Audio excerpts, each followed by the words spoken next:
Good afternoon. I'm José Carlos Guirado, professor at the University of Valencia and co-chair of the Scientific Organizing Committee and the Hosting Committee of the EAS 2022 meeting. Benvinguts a Valencia, bienvenidos a Valencia, welcome to Valencia, and welcome to the annual meeting of the European Astronomical Society. Really glad to see you all here in person. It's a great pleasure for me to introduce this panel of personalities to formally open this meeting.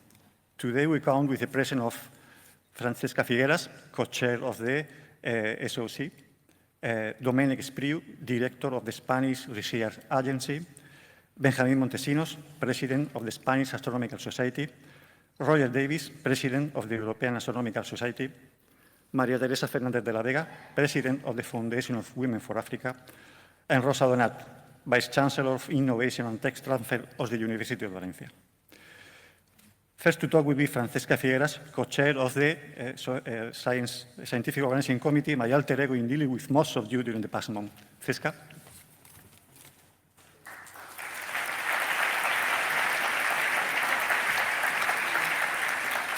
Sale automáticamente. ¿No? Okay. Good afternoon, dear colleague, dear table with Domènec Espriu, Benjamín Montesinos, María Teresa Fernández de la Vega, Rosa Donat, and Roger Davis. Welcome on behalf of the Scientific Organizing Committee. As you can see here, the Scientific Organizing Committee, this committee is composed by 23 scientists from 15 countries in Europe. I have to say that José Carlos Guirado, I was just now here, was in fact the head of this committee, a committee that starts the work in almost 1 year ago. This committee, in some sense, has reached the capability to have here this conference with more than 2,000 astronomers and scientists working and discussing on our science. In this sense, I have to say, it's important to say, that this meeting would not be possible without the invaluable work done by more than 500 scientists that proposed later on, it was in October 2021, that proposed more than 70 symposiums and colloquia on their research lines. In this sense, it were still living with the tremendous uncertainties for the development of the pandemic, but these people believe that this meeting today could be possible.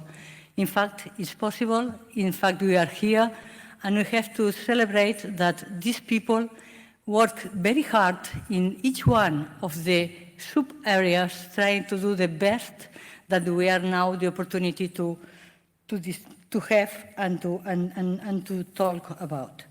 The idea is that thanks to them, thanks to the invited speakers, and thanks to you all participants that agree to present and defend the latest advances in our research line.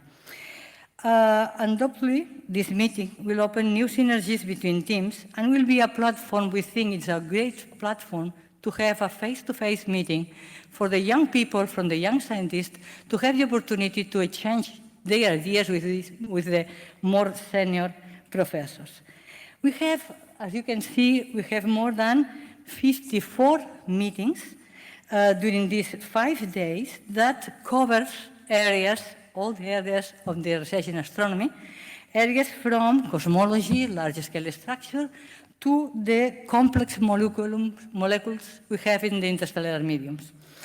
But not only that. In fact, once more, the conference demonstrates that our community is clearly committed to move forward on key aspects of the Earth society in large. During this week, we are having 7 meetings dealing with diversity, development, welfare, and all these meetings, we think, in some sense, it's a forum to debate or compromise and to highlight which should be our role in this impressive work, which is, for example, the meeting that is taking place in the other room, Africa-Europe collaboration, or astronomy for development.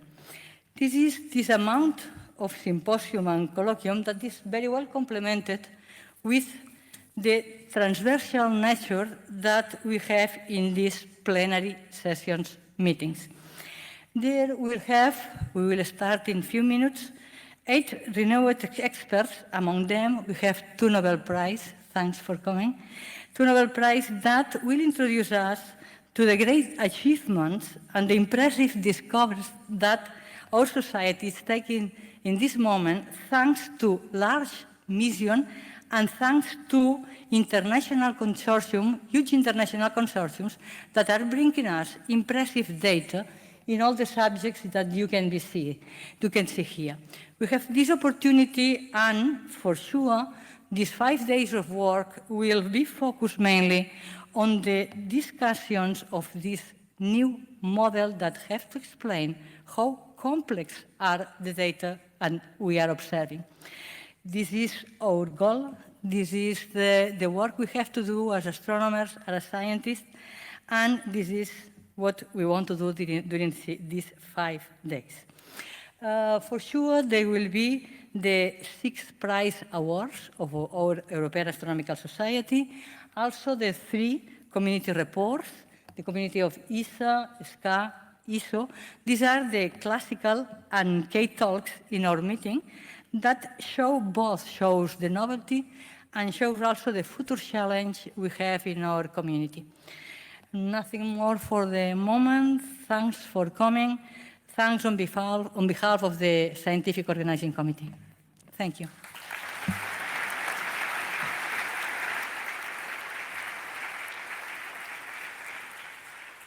Thank you, Siska. We are very grateful to come with the presence of Professor Domènec Espriu.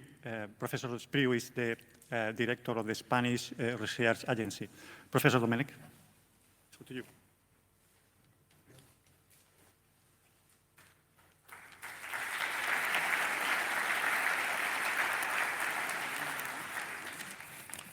Good afternoon. I would like, first of all, to thank the organizers of this wonderful conference, and particularly Professor Roger Davis, President of the European Astronomical Society, for having chosen Valencia and this university, which is very dear to me, as I got here my first job, I have to say, for organizing this wonderful meeting. Also, my thanks go to José Carlos Guirado and Francesca Figueras, the 2 co-chairs of the conference. And of course, to the rest of the European Astronomical Society Secretariat and the Scientific Organizing Committee. It gives me real pleasure to see so many of you gathered together here after these 2 years of complicated and hard times.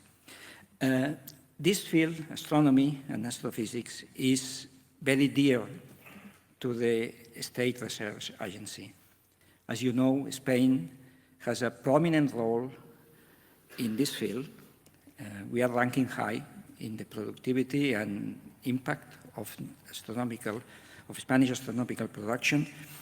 And we have the feeling that every euro that is invested in this field has a very good return and a highly multiplicative effect.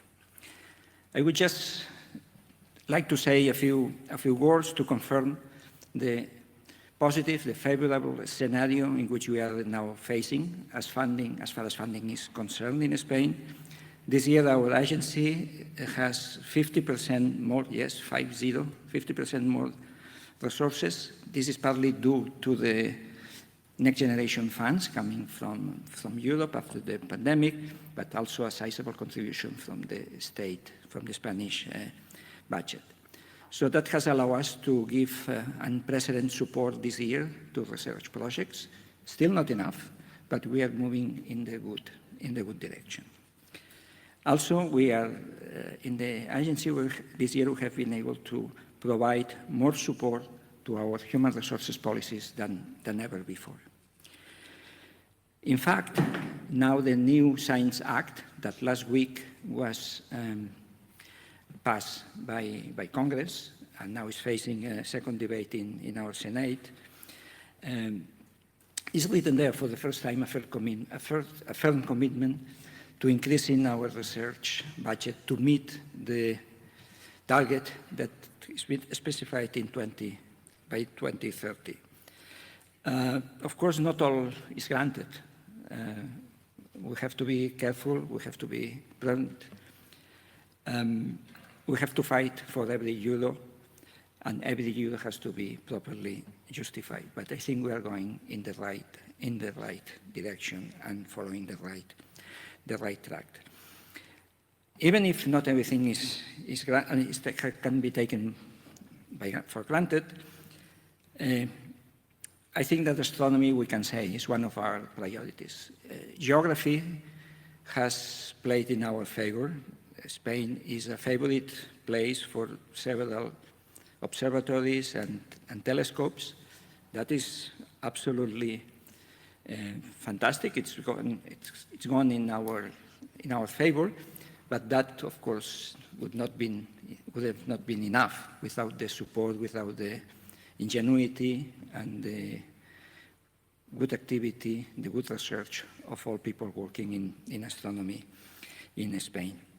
We have benefited, in fact, from this geographical situation where we are, as other countries have done so. Other countries, because of their geographical situation, have also taken advantage of the fact of big telescope, big observatories being installed there, and that has, in fact, given an impulse not only to astronomy, but to all domains of science in those countries.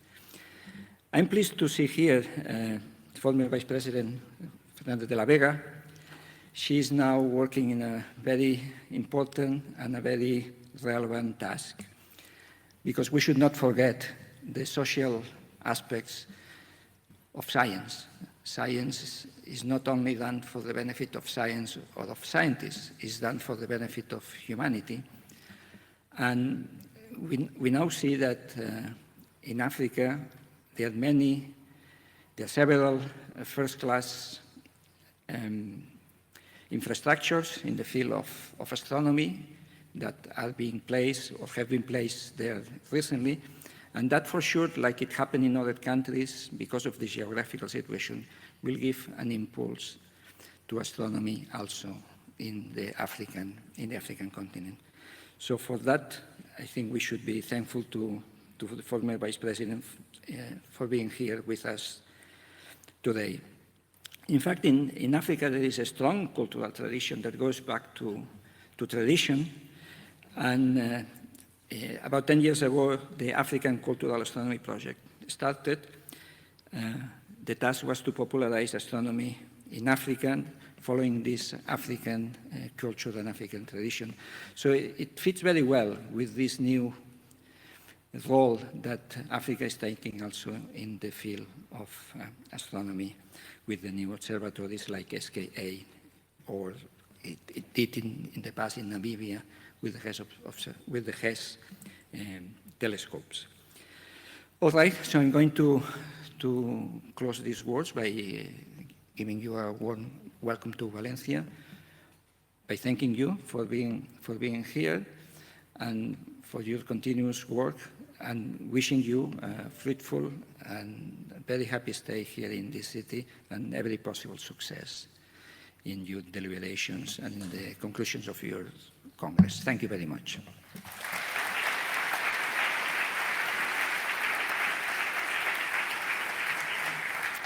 Thank you, Professor Domènech. Next to speak will be Benjamín Montesinos, President of the Spanish Astronomical Society, co-organizing this meeting along with EAS.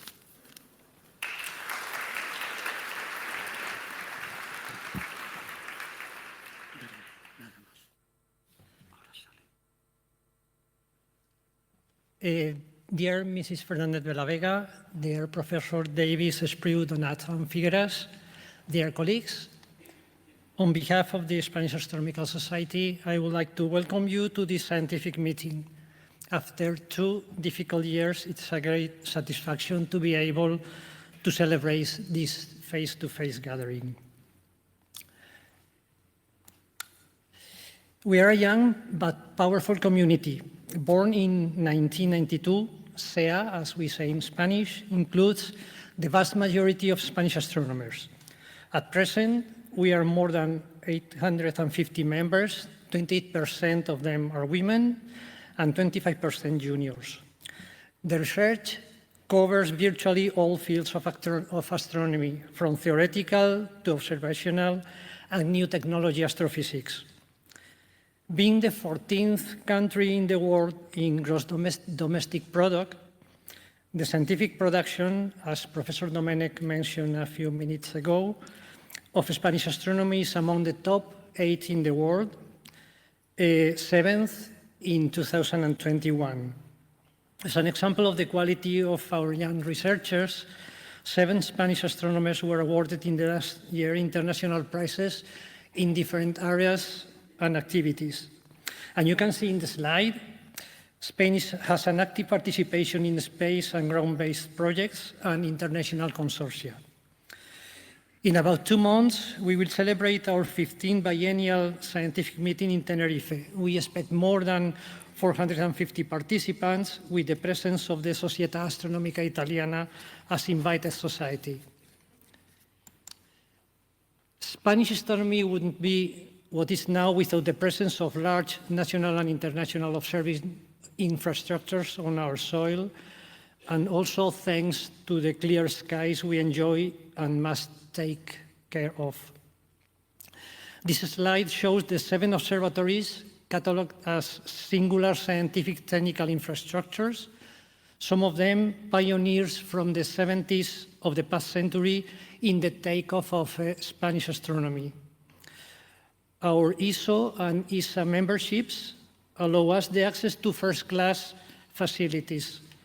Let's not forget large infrastructures, such as the Mare Nostrum supercomputer, which are indispensable now for massive data processing or complex modeling. This graph shows the evolution of the number of researchers in each category from year 2002, according to the reports on human resources that our society prepares every other year. With just a warring down around 2016, this number has grown from about 480 to 1,100 people in 20 years, which is a remarkable increase. In summary, Spanish astronomy is in good scientific health, but our steady progression must be accompanied by a proportional funding and efficient management of resources and the ability to absorb the new generation of young astronomers into the system. They will constitute the core of Spanish astronomy in the medium and long term. On behalf of the Spanish Astronomical Society, welcome, benvinguts, bienvenidos, and enjoy this week in Valencia. Thank you.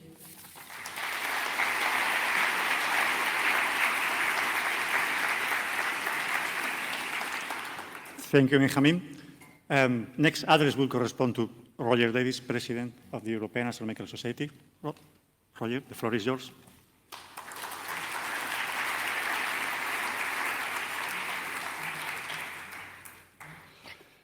Hello, everybody. President of the Foundation of Women for Africa and of the Council of State, Vice Rector of the University of Valencia, President of the Spanish Astronomical Society, Director of the State Research Agency, SOC chairs, friends and colleagues.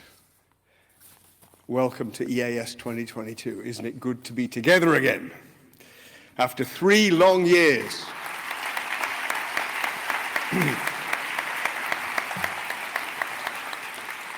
It's particularly special to be here amongst the vibrant astronomical community of Valencia and back in Spain, a powerhouse of European astronomy, hosting major observatories and space laboratories.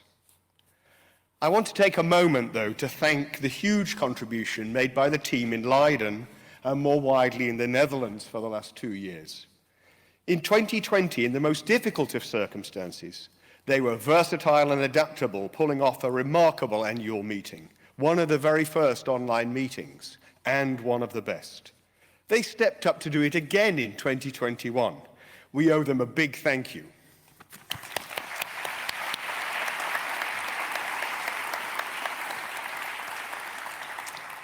There are around 1,750 of us here in Valencia. This illustrates the appetite of our community for engaging in person. Much of that comes from the desire to interact with colleagues, again, after long periods of working in isolation, and with the associated impact that has on well-being and mental health. This is particularly true of students and early career researchers. Here they will have the chance to establish networks and collaborations, interact with colleagues, promote their work, and hopefully have some fun along the way. We have much to thank the Valencia organizers for, not least the opportunity to interact again in person. We're also welcoming over 200 attendees connecting remotely. It's nice to be able to talk with you. This year, the plenary sessions and posters are available online, and there's a limited hybrid component which we intend to expand in future meetings as we move to a more sustainable format for the annual meeting. We're looking forward to a festival of astronomy with exciting new results across our field, but we mustn't forget that we live not separated from the rest of the world, but part of it. As we meet, Russia and the Ukraine, both with astronomical societies affiliated to the EAS, are at war. When the invasion began, we joined other major societies issuing a statement expressing deep concern for the Ukrainian community, as well as for the entire region. We also recognize that there are many Russian astronomers who oppose the war, but are not free to express their views. We believe in the free expression of views, the free exchange of scientific ideas in a peaceful environment, and look forward to the day that is possible across the whole of Europe. We have much to celebrate and look forward to this week. Two of our speakers, Michel Mayor and Didier Queloz, shared the 2019 Nobel Prize for the discovery of an exoplanet orbiting a solar-type star. Michel is the next speaker after this opening session. Didier speaks on Wednesday and Friday. Congratulations to Frank Eisenhower, last year's Tycho Brahe winner, on the award of the 2022 Gruber Prize for the gravity and symphony instruments and their applications.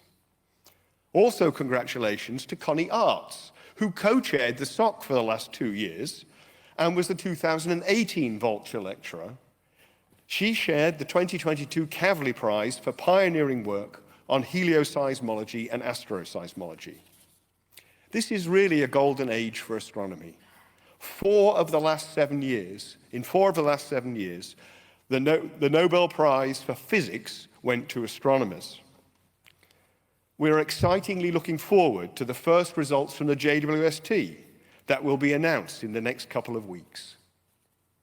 So, what has the EAS been up to? Your council has been very busy. One of the major threats to progress in astronomy is the increasing proliferation of potentially tens of thousands of satellites in low Earth orbits that will appear as streaks across astronomical images and interfere with the operation of radio telescopes. Last year, the Society played a role in the creation of the IAU Center for the Protection of Dark and Quiet Skies from Satellite Constellation Interference. That is hosted by the Square Kilometre Array Observatory and the National Science Foundation's NOIR Lab. We have a working group on this topic, which is interfaced with satellite operators and regulators, including the European Commission, and we are seeking observer status at the UN's Committee on the Peaceful Use of Outer Space in order to attempt to minimize the impact of satellite constellations on astronomical facilities. With thanks to the Wilhelm and Elsa Herreus Foundation, we've established a new workshop series for young researchers. The first workshop, entitled Galaxy Evolution Across Cosmic Time, will take place in the week of the 24th to the 28th of October at the Max Planck Institute for Extraterrestrial Physics in Garching. You can find out more about this in our newsletter. The deadline for applications to take part is the 31st of August. To help raise our profile amongst our political representatives, we, together with the European Space Agency and European Southern Observatory, are organizing a second event at the European Parliament from the 26th to the 30th of September. The theme is, Are We Alone in the Universe? Understanding Exoplanets. It will involve a week-long exhibition and an afternoon of talks on the 27th of September. The 27th of September. Please get your MEP to come along. We have a long-standing interest in expanding scientific links between Europe and Africa, as reflected in today's special session 38, which is also provided online to increase participation from Africa. On the 15th of February, along with the African Astronomical Society, we organized a meeting to discuss collaborations in astronomy ahead of the African Union, European Union summit that was held later that week. The event attracted not only leaders of our own astronomical community from both Africa and Europe, but also policymakers and leading academics, and led to a list of actions which we will follow up in the next couple of years. I'd like to take this opportunity to thank the entire Council of the Society and our small supporting team in Geneva. They work hard for you throughout the year, and their efforts contribute substantially to the success of everything we do. 2 members of the Council have stepped down this year, and I want to thank Martin Bayes for his work as editor of the newsletter, and Georges Mélan for his deft chairmanship of the Awards and Prizes Committee. They have both contributed much wisdom to the Council discussions over recent years. I'm delighted that Yala Brinkman and Nabila Anachim have been elected in their place. Welcome to the Council. This is an appropriate time for a personal thank you now to our former treasurer, Johan Knapen, who stepped down from the role as treasurer a few years ago, but continued to guide the annual board that runs this annual meeting. He's now stepping back from that role. Johan, thanks for all your work for the EAS. You have played a critical role in the transformation of the Society in recent years. Thank you.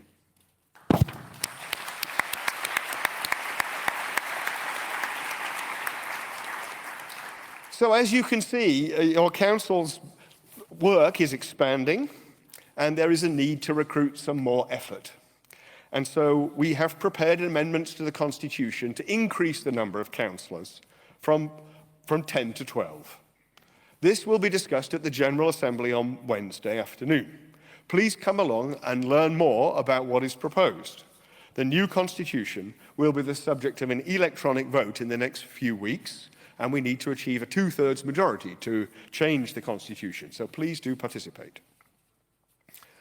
My final thanks are to our hosts, Jose Carlos Guirado and Francesca Figueras, co-chairs of the Scientific Organizing Committee, and Emilia Ortiz Gil, who, together with Jose Carlos, co-chairs the Hosting Committee. The work you and your colleagues have done to make this celebration of astronomy possible is outstanding, and we are about to experience the fruits of your combined efforts. Thank you so much.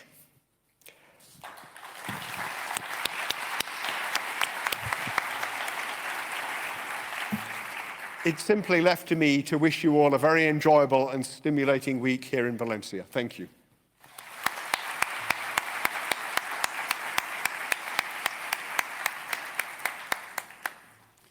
Thank you, Roger.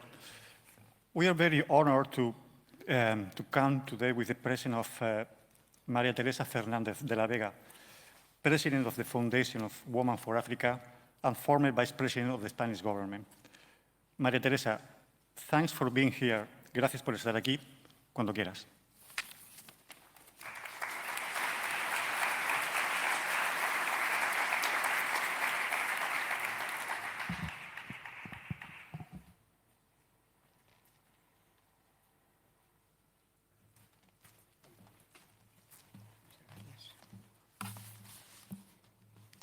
Buenas tardes, señoras y señores.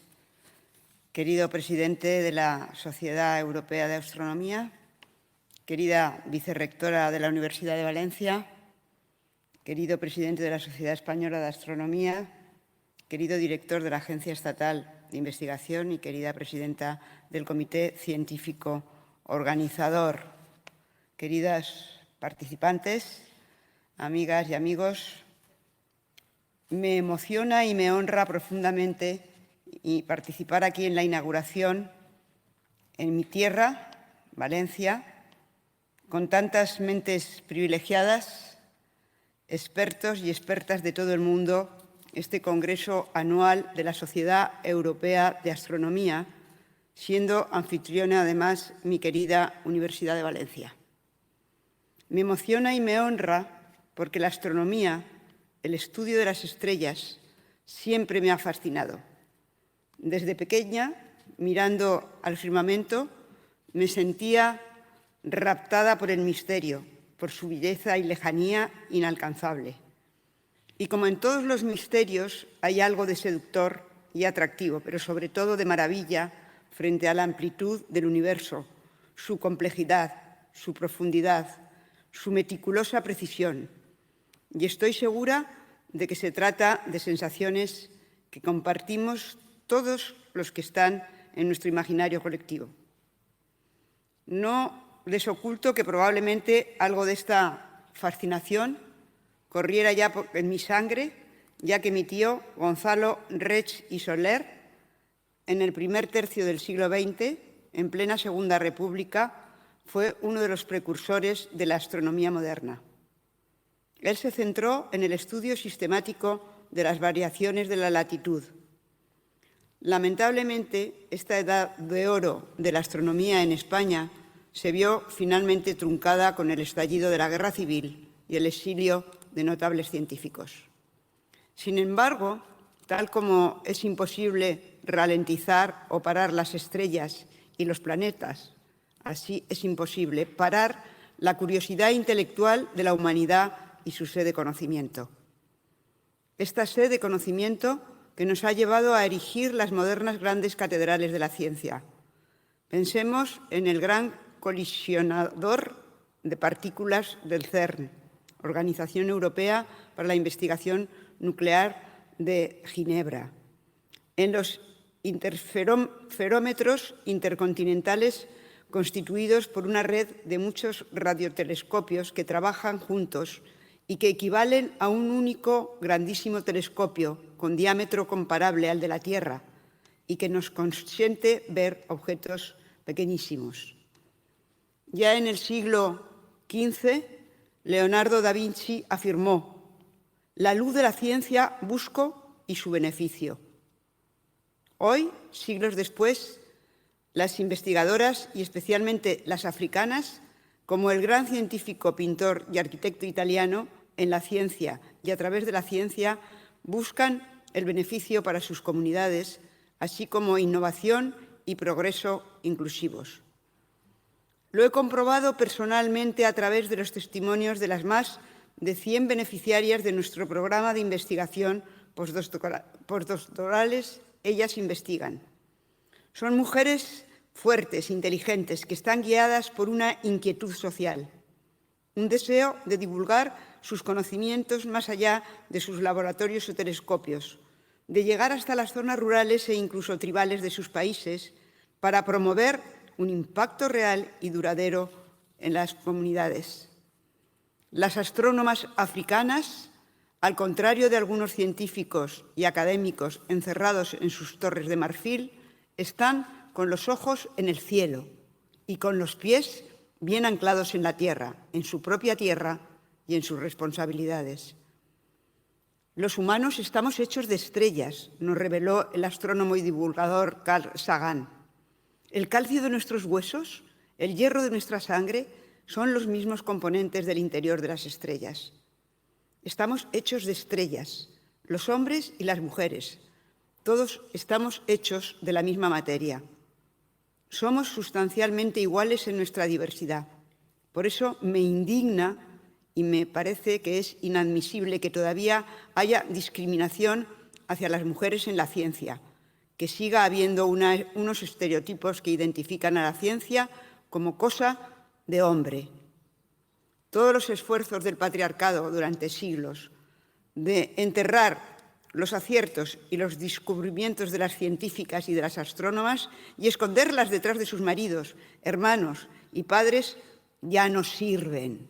Ya no sirven para nada, ya se acabó la época de los Nobel negados a importantes científicas para premiar, en algunos casos, a sus colegas varones por las mismas investigaciones. Las voces y los hallazgos de grandes científicas desde la antigüedad emergen desde el olvido y la indiferencia gracias a la voluntad y la investigación de redes de mujeres científicas y no científicas en todo el mundo, como las voces estelares de la poliédrica Hipatía de Alejandría, astrónoma, matemática y filósofa, cuyo brutal asesinato escenifica el paso del razonamiento clásico al oscurantismo medieval. O Marie Curie, la física franco-polaca, nunca se habría considerado una científica planetaria, pero descubrió la naturaleza atómica de la radioactividad, sacando a la luz una realidad que acabaría derrumbando el edificio de la geología del siglo XIX, dando lugar a nuevas y revolucionarias ideas sobre las estrellas y los planetas. Y hasta nuestro siglo, donde nuestra querida, rebelde y añorada Margarita Hack ha gritado el mundo entero que las mujeres pueden y deben llegar a lo más alto, incluso cuando la sociedad les pone obstáculos o las coloca en lo más bajo. Y aquí tenemos entre nosotras a muchas astrónomas que saben muy bien los obstáculos a los que han tenido que enfrentarse. Lo sabe bien la profesora Francesca Figueras, investigadora del Instituto de Ciencias del Cosmos de la Universidad de Barcelona, que fue la primera y única presidenta de la Sociedad Española de Astronomía, a la que quiero expresar mi especial reconocimiento. Y también y especialmente a las científicas africanas, que saben bien que en su caso esos obstáculos, más que barreras, son barricadas impuestas por el machismo, la falta de medios, de recursos y de referentes. Pero ninguna de esas barreras ha sido superable para ellas. Y aquí tenemos entre nosotras muchas astrónomas que lo demuestran. Queridas amigas y amigos, me gustaría concluir mencionando a Newton. Él dijo que de la ciencia como de la tierra y del cielo, añadiría yo, solo puede poseerse una pequeña parte. El avance del saber debe ser, por tanto, un proyecto colectivo, un proyecto público, abierto a todos, a todas, más allá de distinciones geográficas y de género, sin más límites que la capacidad argumentativa y la demostración científica. Solo así, a través de la plena igualdad de las mujeres también en la astronomía, podremos duplicar los esfuerzos, las fuerzas intelectuales del conocimiento y desafiar la vastedad del espacio y la inmensidad del tiempo. Muchas gracias por su atención.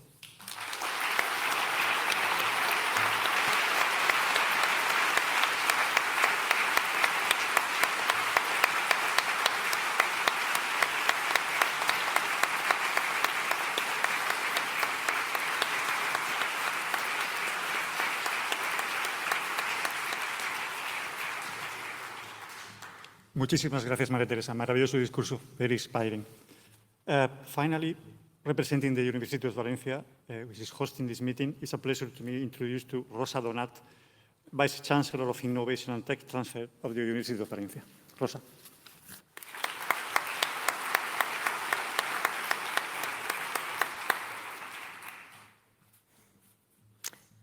Profesora Figueras, profesor Espriu, profesor Montesinos, professor Davis, señora Fernández de la Vega, dear organizers, dear participants in the EAS 2022 meeting, welcome, bienvenidos y bienvenidas, benvinguts y benvingudes.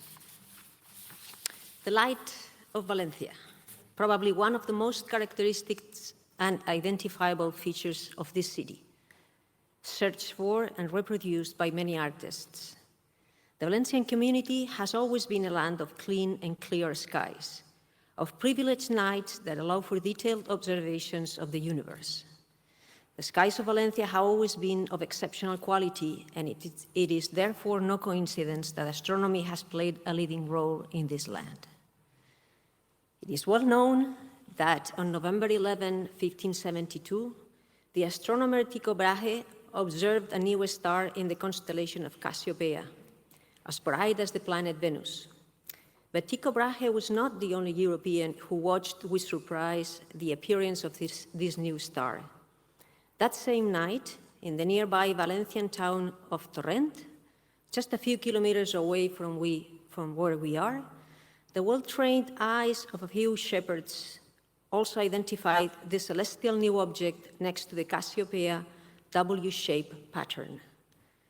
They immediately alerted Jerónimo Muñoz, a professor of Hebrew, mathematics, and astronomy at the University of Valencia.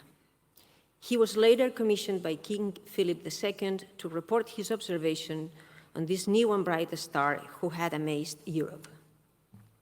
For sure, neither Tycho Brahe nor Jerónimo Muñoz knew what a supernova was. Both could observe the bright supernova for weeks until it disappeared from the skies around March 1574. But it would take more than 350 years to develop the theories of stellar evolution that explain these fantastic explosions. Both Muñoz and Brahe attempted to measure the Novus parallax. Its absence confirmed the enormous distance of the new star from Earth. Jerónimo Muñoz reported his observations in a treatise, the Book of the New Comet, that was translated into Latin and French. His observations would be collected, admiringly so, by Tycho Brahe, in a work in which he takes stock of many of the observations of the supernova made by himself and other astronomers of the time. This year, 2022, the University of Valencia will commemorate the 5th centenary of the birth of Jerónimo Muñoz. The year 1909 can be considered as another milestone in the astronomical tradition of Valencia. Ignacio Tarazona y Blanc, catedrático de Cosmografía y Física de la Tierra at the University of Valencia, founded in this year el Observatorio Astronómico of this university, the first one in the Valencian territory.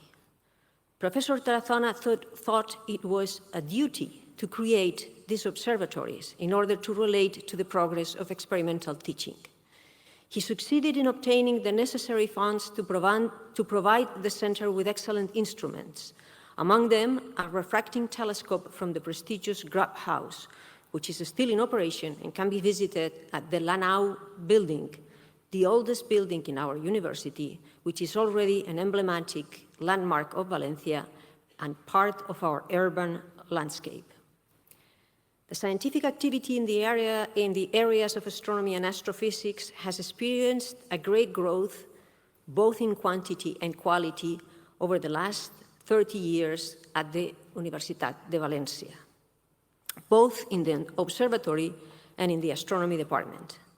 The university has among its staff a large group of researchers working on research lines that range from cosmology, gravitational waves, black holes at the highest resolution, design of large instruments, relativistic and computational astrophysics, machine learning, stellar physics, or exoplanets, to mention some of the fields in which our research groups are active and competitive at an international level, with more than 50 research projects and more than 600 publications in scientific journals only during the last 10 years.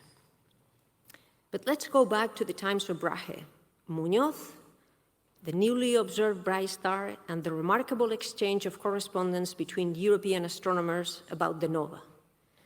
This episode is just an example of the need for astronomers, like other scientists, to exchange their knowledge, experiences, observations, and discoveries, which is precisely the main reason that has brought you to Valencia to participate in the largest European astronomy conference, to share knowledge, projects, and discoveries, the heritage of those European astronomers discussing on the new star in the skies.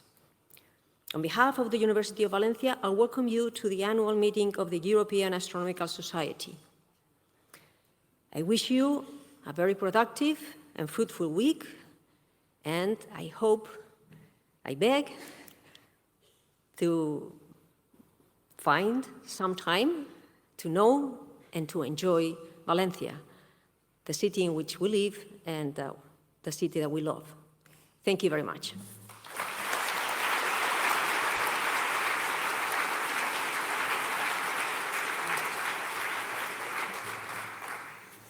Moltes gràcies, Rosa. Thank you. Rosa's word, we just close this opening session. We will start the scientific lectures immediately. So I call to the stage to Elena Khomenko, which will be your chair for this project.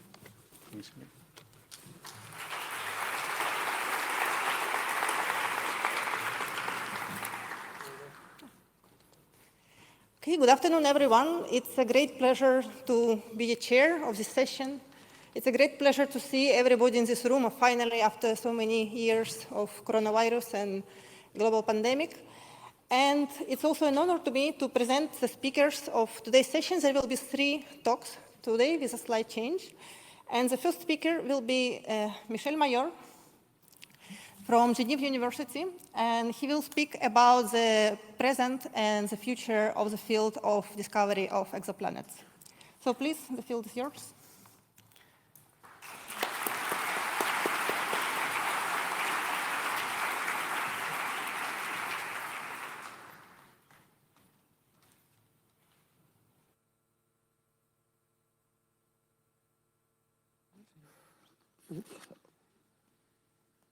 Good afternoon, everybody, friends and colleagues. I will certainly not review all the domain of exoplanets. Too many things happened during the last 25, 27 years. So I will just focus on very small points. The first one was to give some tribute to some people having contributed a lot to the development of a technique, having contributed to the field of extrasolar planets. It's a few names. Otto Struve in 1952, and having made the most significant step is the estimation of the number of planetary systems in the Milky Way. And then after, 3 names related to the development of the cross-correlation technique, having provided so many results and still today contributing a lot. So just remember the status of the field during the first half of the 20th century. The idea was to have, what was the physical mechanism to form what is called today the accretion disk, necessary to form planets. And the theory favorized at the time was a tidal interaction during 2 close encounters of stars. But as you have probably made in your studies, the probability of such an event is close to 0. So this is the basis of the fact that the estimation made by many big names of the astronomy during the first half of the century, James Shapley and others, was close to 0. We are alone. The solar system was supposed to be the only one in the Milky Way. And suddenly, first for a bad reason, but then after for a good one, made by Struve, Struve realized that the formation of the accretion disk was due to the excess of angular momentum.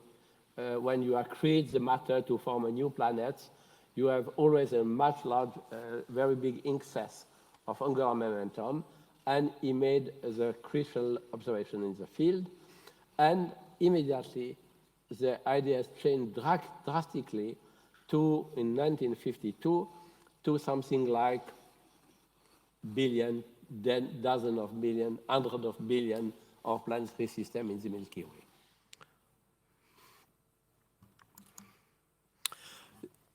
The remark made by Struve was made in a very small publication, 2 pages, in the observatory. And it is simply the remark that all the stars at the lower main seconds was slow rotators. But if you have the collapse of a turbulent gas, to form new stars, you should expect much, much larger rotation. And this is not what it is observed. So, stars at the main seconds below the mass of the sun are slow rotators. And he said this is the route for the formation of the disk of matter orbiting stars at the formation. And he concludes this small sentence, so there we can have many planet-like objects in the galaxy. This was a good idea.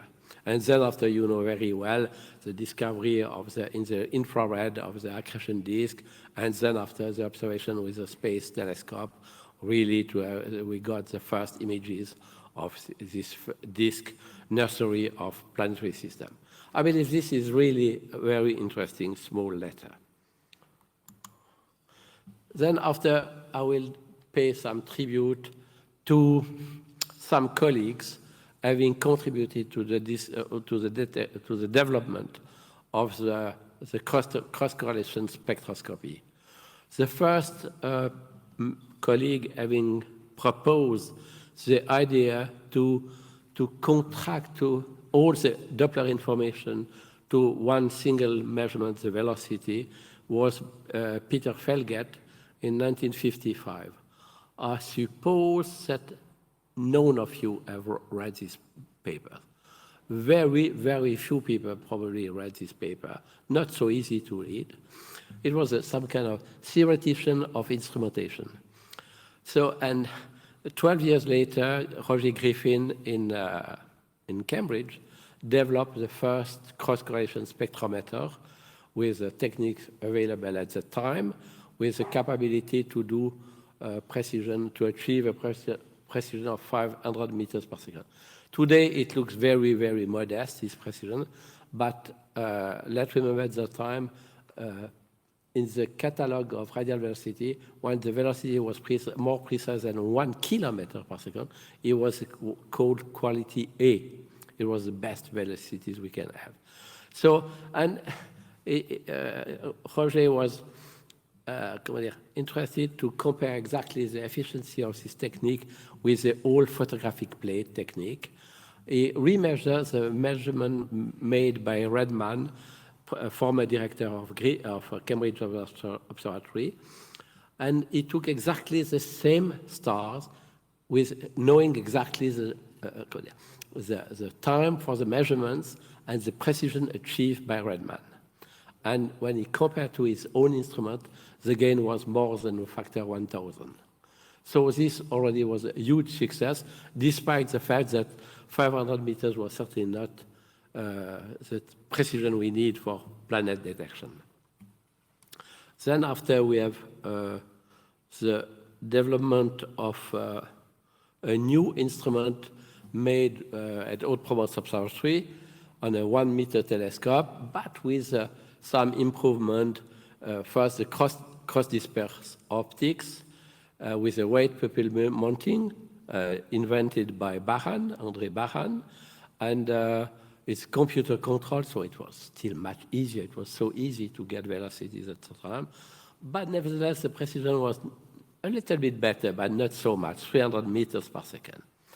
And yes, if I mention especially these two colleagues, because both died last year. And I have to repeat, to recall the contribution of this colleague to this field. So then after, the story continues of the cross-correlation, and then at Haute-Provence we have developed a new cross-correlation spectrometer, achieving something like 13 meters per second, with taking advantage of the appearance of optical fiber, CCD, and things like this. So we can do what is called the numerical cross-correlation, and this was very critical because you can adapt exactly the template for the correlation to the pressure and temperature at this moment.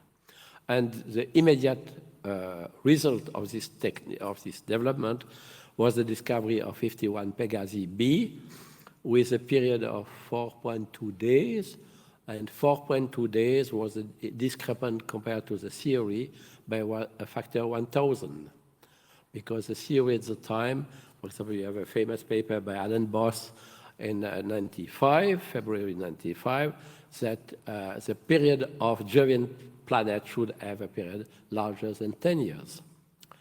And the development of this cross-correlation spectrometer continue, and we have ARPS still in operation at La Silla, almost 20 years after the first measurement made. And it's a vacuum, it's a lot of software improvement, octagonal fibers to have a better scrambling of so technical things, and a better calibration device and so on. And we arrive at the level of 1 meter per second. It's suddenly a new world. You can do a lot of new physics. And the last step in this procedure was a new spectrograph developed at ESO and implemented at La Silla on 1 or 4 8.2 meter telescope. Let's imagine this spectrograph receives the light of 4 8-meter telescope, so equivalent to 1 16-meter telescope, and with the precision, the instrumental precision of 0.1 meter per second. This is a list of people having contributed to the development of ESPRESSO.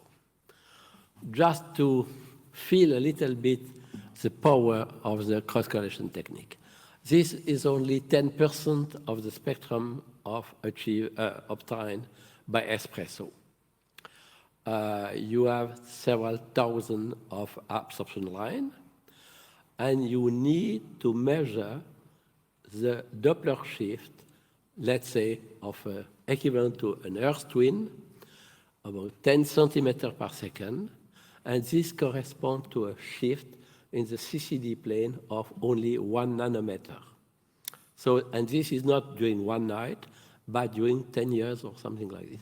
You have to maintain the capability to detect so small wobble of the velocity at the level of 1 nanometer. So this, you don't have so many photons, so you need to concentrate all the Doppler information distributed to many, many thousands of lines. And it's only like this that we can have the precision we are dreaming for. I will certainly not review all the achievements made by this instrument or others in the domain, but for example, just a paper published recently by the team behind the construction of ESPRESSO, and is an object with is the second short period planet orbiting Proxima Centauri.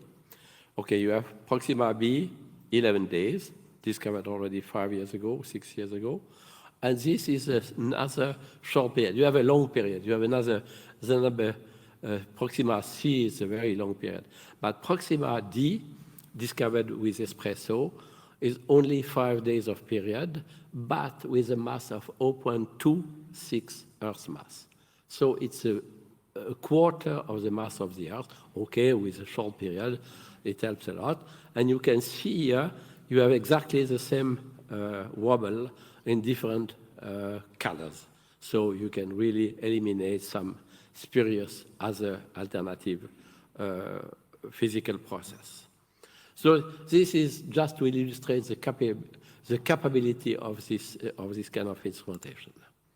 So to summarize the story of this spectrograph, in 77, it was something like 300 meters per second, and one generation after, 40 years later, it's about 0.1 meter per second, so an increase by a factor 3,000 during these last 40 years. But, okay, the instruments are not perfect, but really very good. But the difficulty is coming from stars itself. When we say we measure the velocity of a star, is measuring the mean velocity of atom looking in your direction. And if you are looking the sun with all the magnetic activity,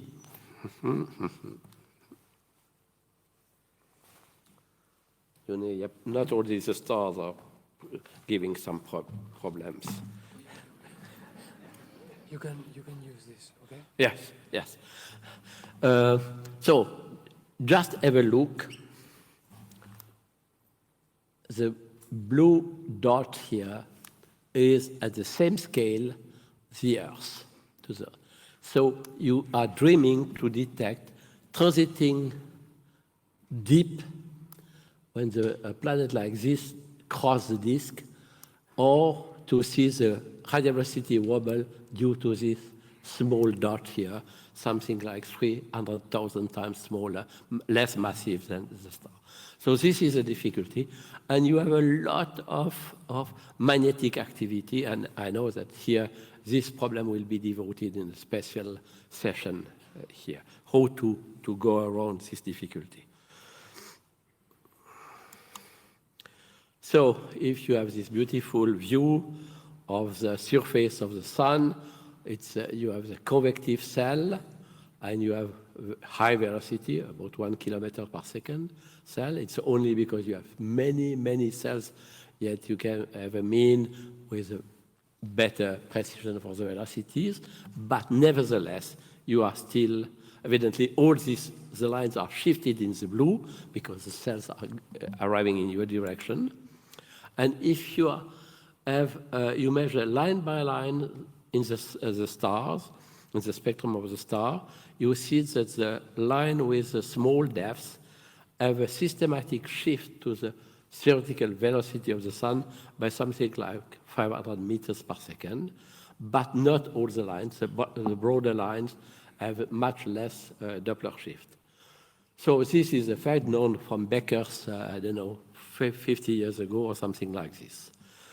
But worse than this, in fact, the convection is frozen by the magnetic activity.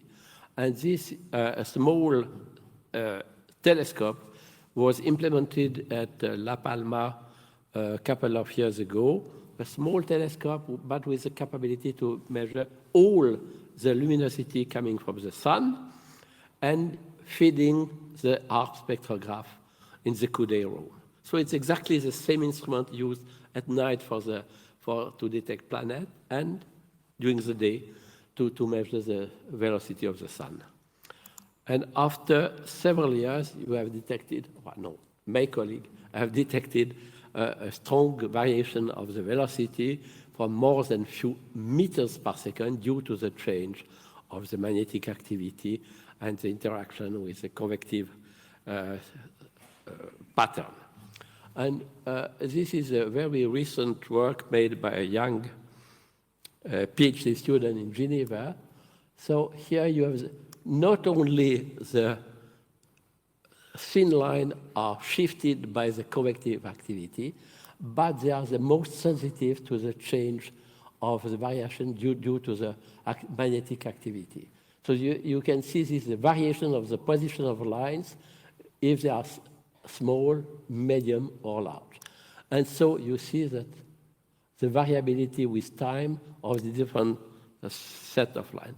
If you take into account this physics of the formation of line in the atmosphere of the sun, you can try to beat or at least to decrease the influence of the magnetic activity as the jitter of the velocities. This is the most important problem right now to discover Earth twin.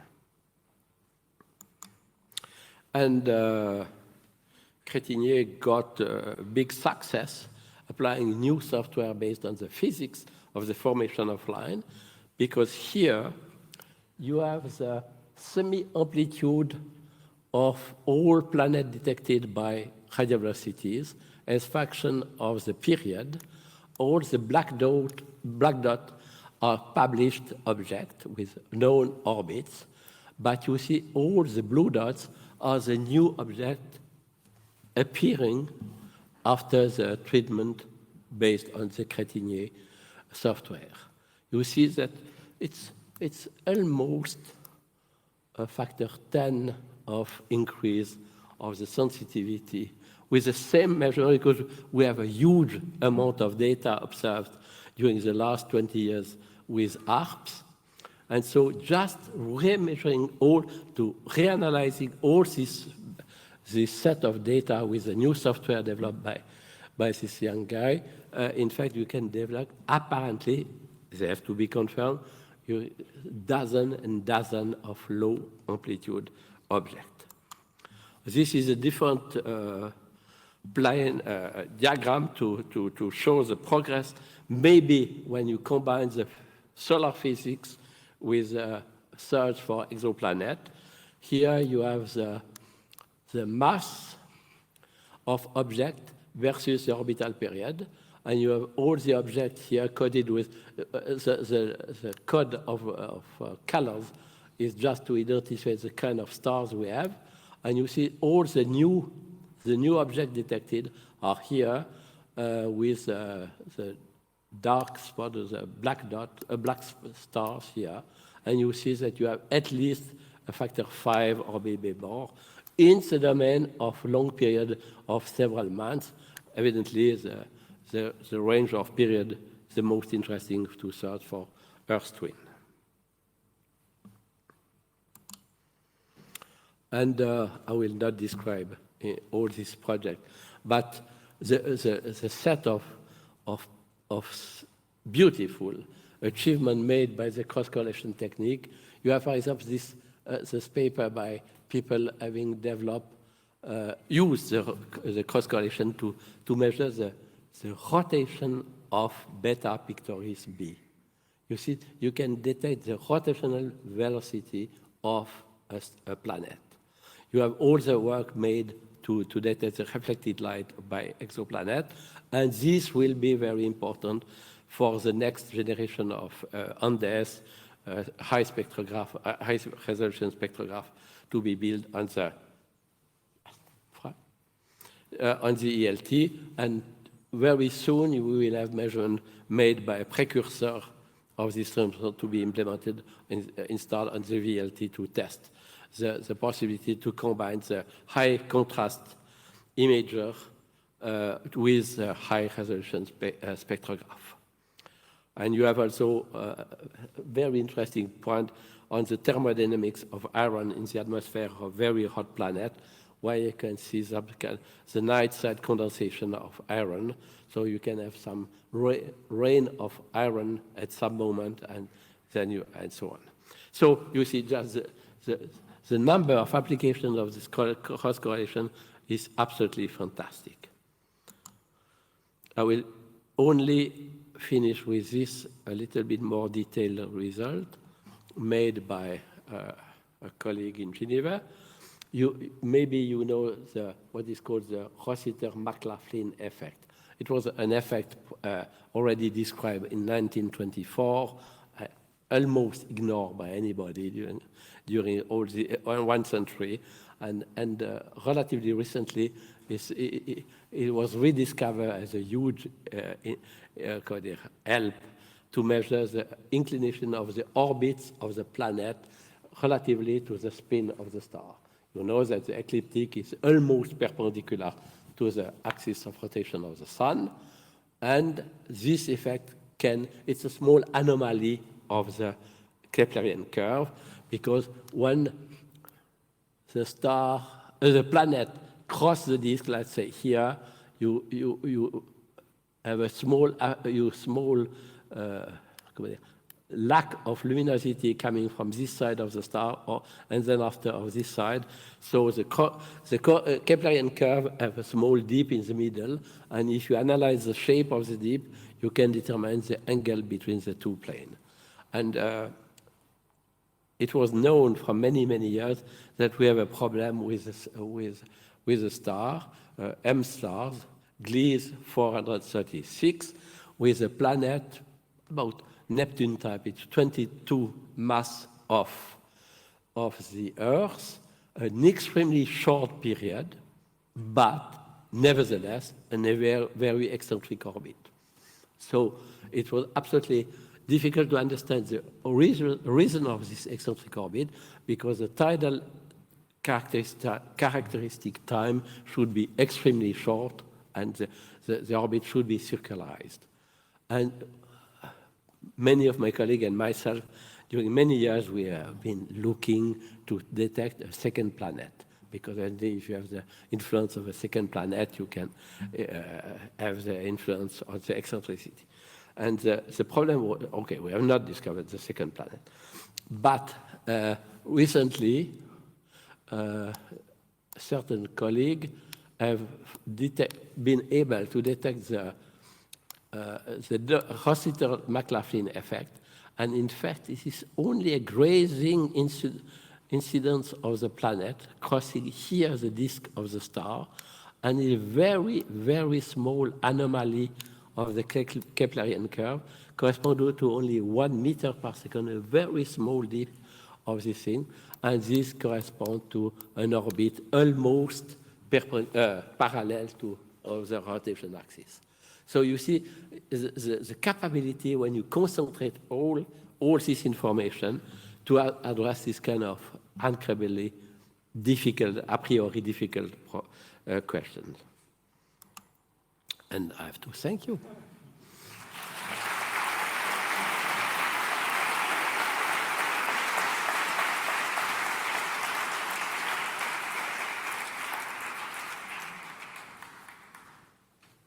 Thank you very much, Michel. It was very excellent and very clear presentation. So it's now open for questions. Please raise your hands. And there will be somebody in the room to help you with the microphone.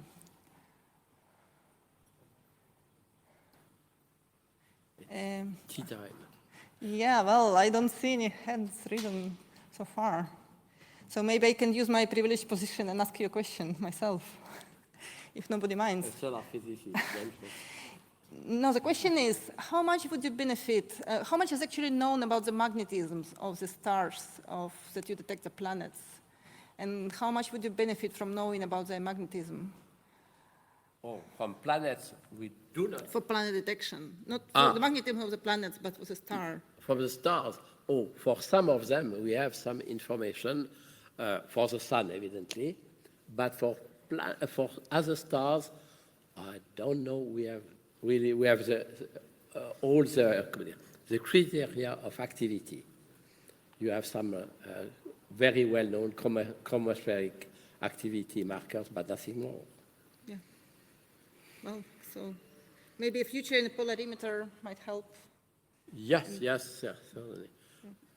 But personally, I'm more confident in this kind of technique to try to do the physics of the atmosphere and to understand the formation of lines and to do the correlation, taking into account of the formation of lines in the atmosphere. Yeah. Apparently, it succeeds to get a lot of new objects, not so far from Earth's mass planet at 1 year period. Yeah, that's amazing. The precision of the data is actually, it's truly amazing. Merci. Yeah. So, any other questions?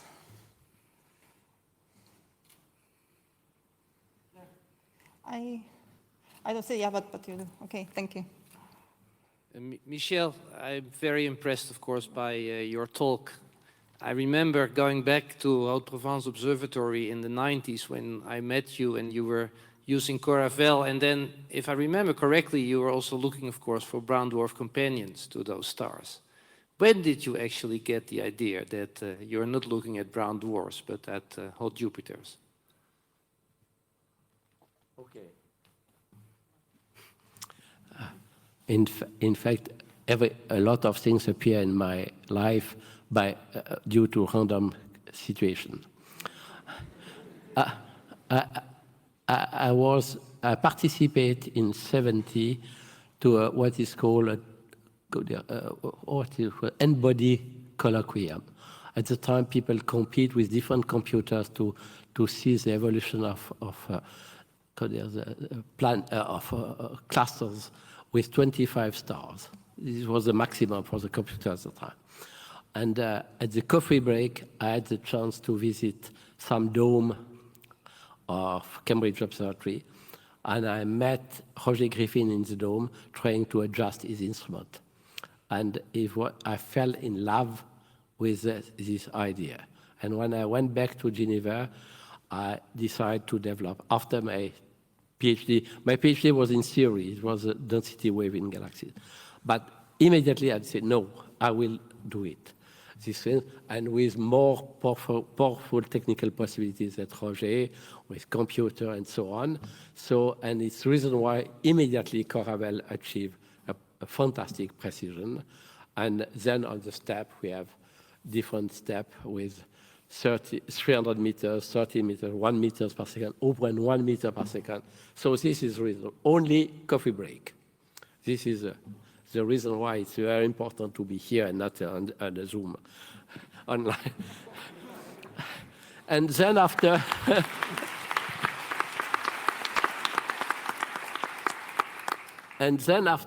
why, in fact, we have developed ELODIE at Haute-Provence Observatory with my colleague of Haute-Provence Observatory. And we do not have at the time any guarantee time. So we asked, when we saw the precision of 13 meters per second, we asked the INSU, the French organist to giving time, to have 1 week every 2 months to measure and to detect. It was to explore the domain of low mass companion to solar type stars. It was more general because CORAVEL was able to measure up to 0.1 meter per second companion, and then we would like to explore below. And in the 90s, brown dwarfs was exactly as exciting object as exoplanet, Jupiter-type planet. So the rationale we have submitted to this committee was addressing exactly both kind of object. And it was very interesting to see that the announcement of the first brown dwarfs was made in Florence in October 95, and the first planet at the same panel discussion. And so it was Gliese 229 image. So you see, random walk.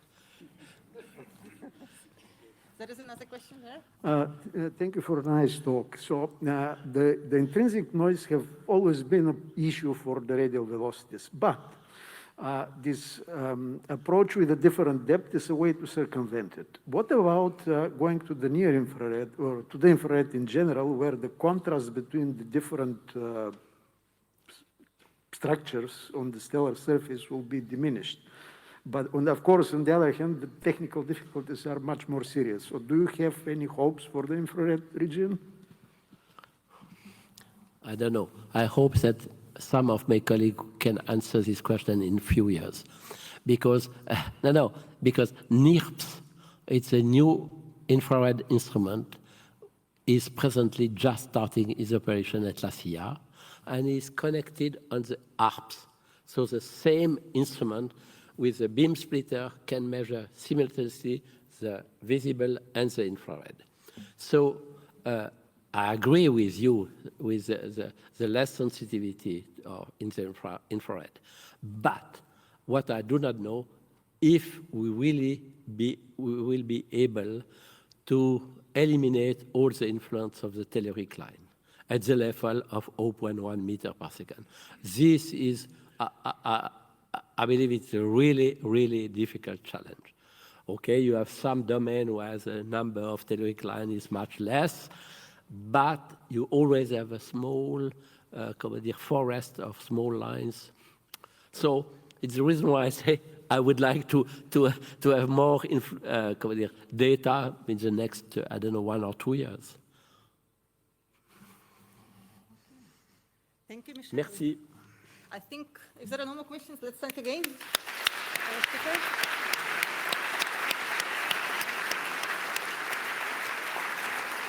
Okay.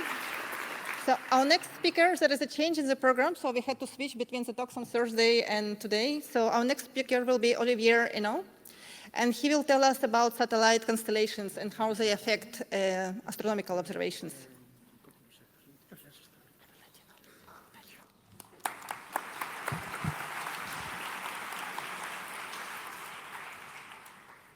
Thank you. So thanks to the organizer for inviting me. But I need to start with an apology. You were expecting to hear a fantastic talk about solar system observations, and you get me. The speaker could not be here in time. She will be here on Friday.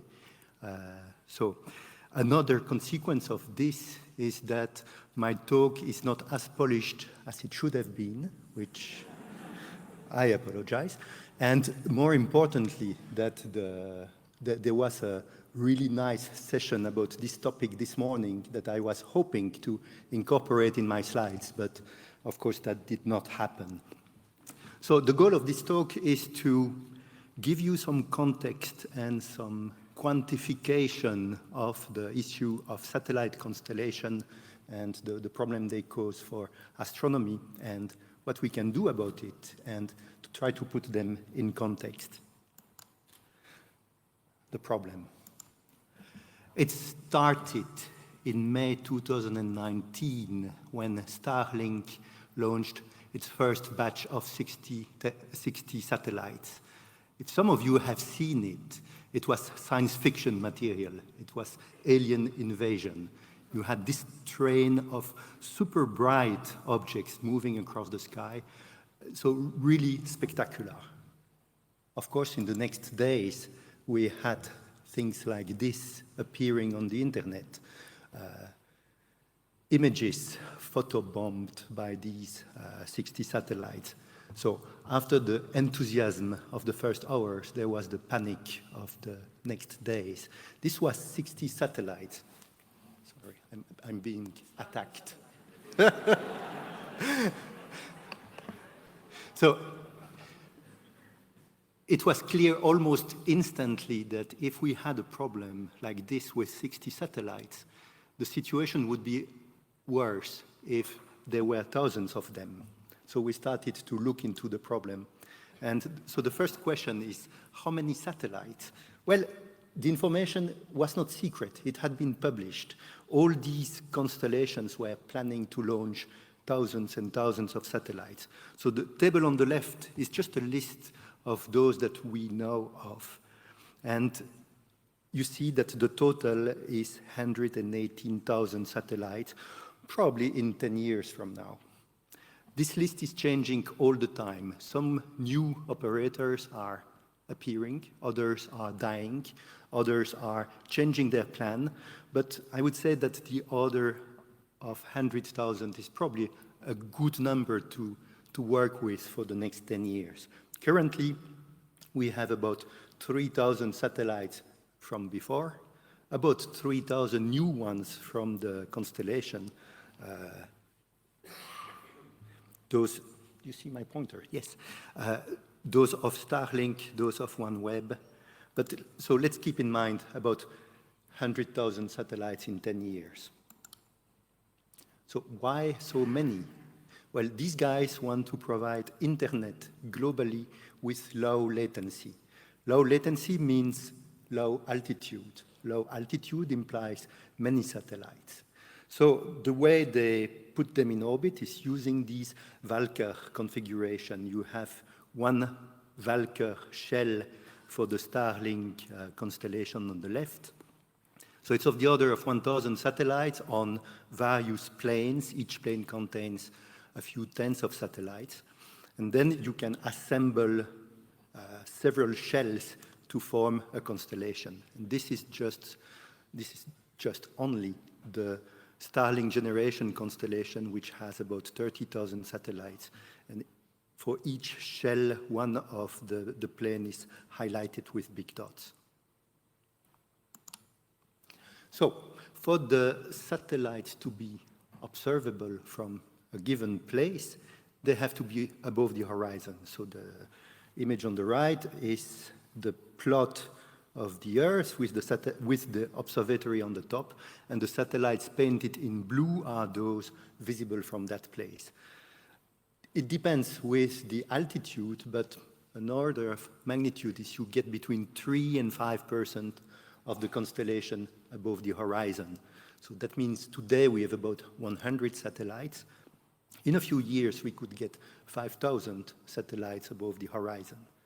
The good news, in a way, is that, okay, whatever, is that most of them are very close to the horizon, with about half of them within 10 degrees from the horizon, where they will be mostly hidden by trees or atmosphere extinction. But we still have about 1/10 of these above 30 degrees. 30 degrees is air mass 2, which is, for us astronomers, a good limit. We don't like to observe below that. And so that means that in 10 years we could have 500 satellites in the part of the sky where we like to observe. So to be observable, they have to be bright. So first in the radio or thermal infrared, the satellites are emitters. And so that means that they are continuously visible. I'll come back to that. In the optical, they must be illuminated by the sun. So that means that the sun needs to be below the horizon, but not too low, or otherwise the satellite fall into the shadow. So that means it's a combination of altitude and solar elevation below the horizon. Okay, a slightly more complex plot. In X is the elevation of the sun below the horizon. So sunset or sunrise is here at 0, and the twilights are in blue, and the dark part of the night is in white. Of course, the length of the night depends on the season, and so midnight in summer is much sooner than midnight in winter. In Y is the number of satellites illuminated above the horizon, log scale. The green curve is what we have today. The black curve is what we might have in 10 years. You see huge increase by a factor 30 or 40 or so. And also another important thing is that some of these satellites would be visible during the whole night, especially in summer, the shortest night. If I go into more details, you see the influence of the altitude is extremely strong. The Starlink in red, it's a huge constellation, 40,000 satellites, but they tend to drop in the shadow of the Earth very quickly, while the higher altitude satellites like OneWeb or Samsung, there are very fewer satellites in these constellations, but the overall effect is much larger and lasts much longer during the night. Another aspect is the brightness of the satellite. We have some models to try to compute that. They don't work really well. So here are some real observations of the brightness. In X is the distance from the observer to the satellite, in Y the magnitude. And just to fix a limit, the red line is the limit of naked eye visibility. From 5, which is, I would say, a standard limit for normal people in a good sight, and down to 7 for people with a very good eyesight from a very good place. For the dots, ignore the blue points. They are obsolete. These satellites are not being used anymore. So you see that the yellow Starlink and the green OneWebs, most of them are below the threshold for visibility. Some of them are, in particular, the cluster on top here are still fairly bright. These are the satellites that are being moved to their orbit, so they are still on very low orbit, and they will eventually move down to the fainter magnitude. But so what that means is that during the long twilight hours, we would have of the order of 20 satellites visible with naked eye in the sky. It's not small. Currently, in twilight, we get about 5. So, summary of the first part, the numbers to keep in mind. About 5,000 satellites above the horizon. 10% of these, 500, in the place where we do most of our observations. The visibility implies illumination, which means that the altitude of the constellation is really a critical factor. Higher altitude constellations stay bright much longer. Of course, it depends on the season and the latitude, but the effect on the altitude is really the critical one. And then the aspect of brightness is that most of the satellites are in a range between 5 and 10, a little bit fainter, with a peak at magnitude 8, and that we can expect up to 50 above the horizon that are brighter than magnitude 6, and about 10 or so that will be brighter than magnitude 5. Good. So another important aspect of this is that contrary to standard light pollutions, we cannot escape. You see, this is a map. Each dot is a satellite. The annoying part are those satellites that are illuminated in yellow in the night part, so this band here. And you see that it covers most of the Earth. This is London, this is Paranal Observatory, so even going to the most remote places, we won't escape. Let's go now to see the effect on the observations themselves. Let me start by something I know really nothing about. It's radio observations. Just important thing, the satellite emits, but all antennas have side lobes. This is the cartoon that I have at the bottom. Obviously, if the satellite antenna points to the telescope, they point to each other, there will be a very strong detection. But the problem is that even if they are not pointing into into the same line of sight, the side lobes can still transmit some power. And if you have one satellite, that's not bad. The problem is you have 5,000 satellites above the horizon. That can be annoying. There was a whole session this morning about all what that means by people who know what they are doing, and it's complicated. Just an illustration, you see on the top right, this is a map of the sky taken by the Quixote telescope. You see the bright line of the geostationary satellites. This is direct beam, but you also see in the bottom right of the plot the two regions that are highlighted. These are the side lobe detections of the brighter satellite. So this is just for the geostationary satellite. If you go to a few thousand satellites, it's going to be messy. Okay, back to something I master a little bit better, is optical observations. This is an example. It's an image from the ESO archive. It's a satellite crossing a force field. So the first question we want to address is how many satellite trails will you get in an exposure? Well, there is a simple way. You just compute the position of all the satellites, run it for the whole night with a step of a few seconds, and you count how many cross your field of view here, the little box. It's tedious, it's heavy. So fortunately, we have an analytical model which represent the density of satellites. And the advantage of that is ultra fast and it's rigorously accurate. So that means that we know for any pointing, any time, how many satellite trails will cross the field of view. Good.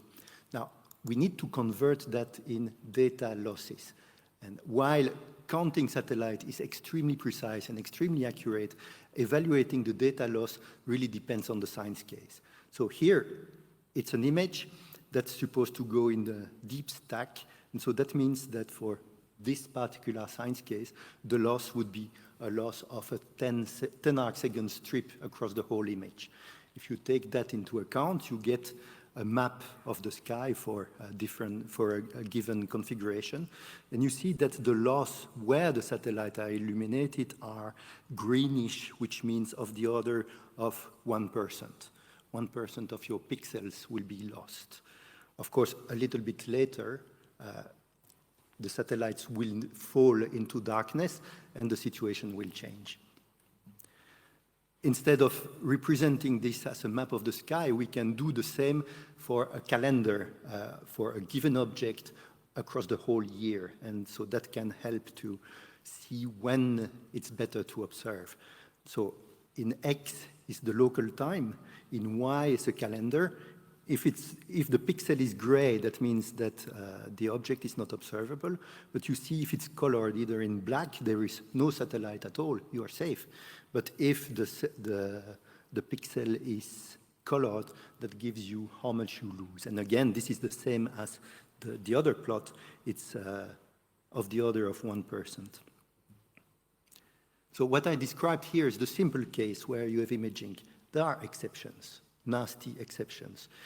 You see the image on the top right is a long exposure. It's a stack exposure on a comet. So that means comet means low solar elongation, low elevation, and in the twilight. That's the worst that you can do. And you see here on this exposure, there are probably a dozen satellite trails.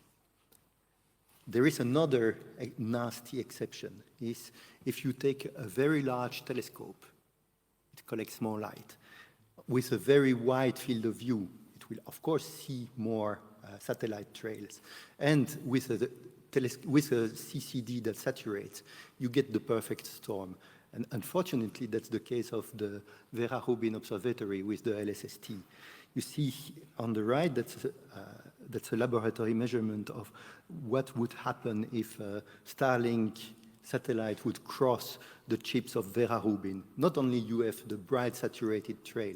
Saturated, you cannot remove it, but also you have some electronic ghosts going all around. So in the case of Vera Rubin, this happens for a satellite of magnitude 7 or brighter, which is a coincidence that it's the same magnitude, for the limiting for the eye. But so that means that it is really important to keep the magnitude of the satellites fainter than magnitude 7.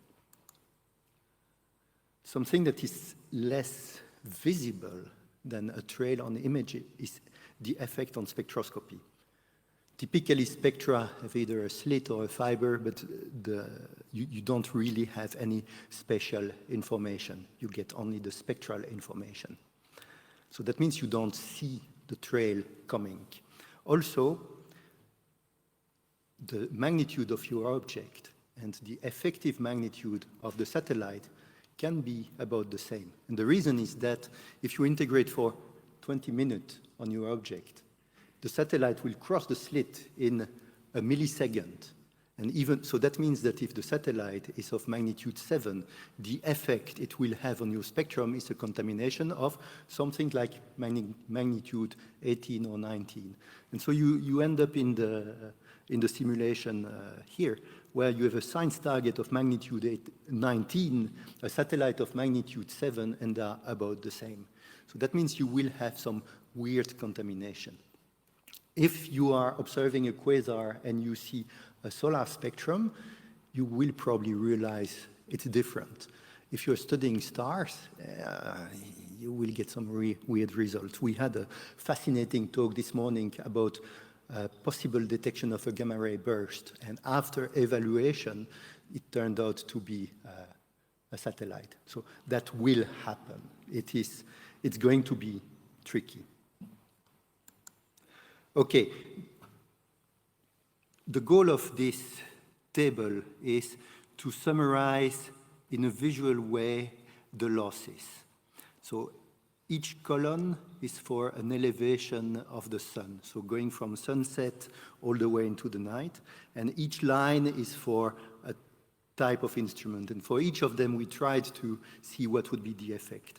And you see that green is okay, red is bad, and the effect is centered on what I call the long twilight, where we will lose something of the order of 1%, of the order, 0.01% for some instrument, 5% for others.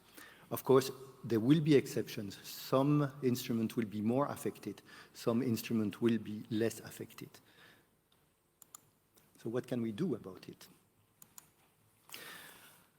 First, we can try to work with the constellation operators.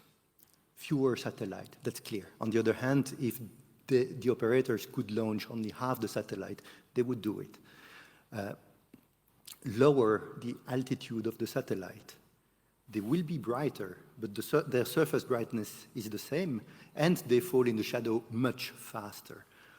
We can also make them darker, and here the SpaceX company has done a series of experiments, and you see on the top right the effect of visor sat.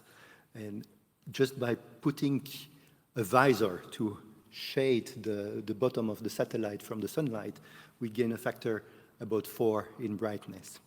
They are now moving to another system, which is a mirror sat, so to make it as polished as possible. It might sound counterintuitive, but it actually makes things much better. So let's see how it will develop.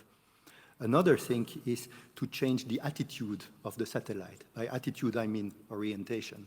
And for example, again, in the case of Starlink, now they keep the sun in the plane of the satellite during the low Earth orbit phase.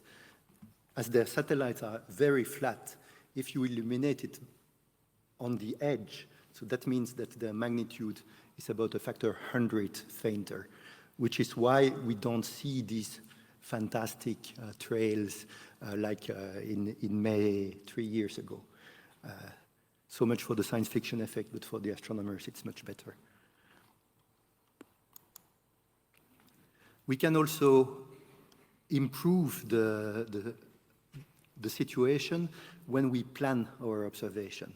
If we have a database that tells us where the position of all the satellites, we can compute them in advance and avoid the regions where we will have satellites. As there are many, it's going to be tedious. There is another way, which is to use a statistical forecast. We don't know where each satellite is, but we know where the density is higher. And you see in this example, just by moving to another target a few degrees away, we can gain a factor of 100 in terms of effect. Another way is to close the shutter when a satellite will come. So a satellite comes, you compute its position. When it crosses the field of view, you close the shutter for a fraction of a second, let it go through, or do it observationally with a small camera in parallel with the telescope, which can detect the satellite and close the shutter. There is a company doing it.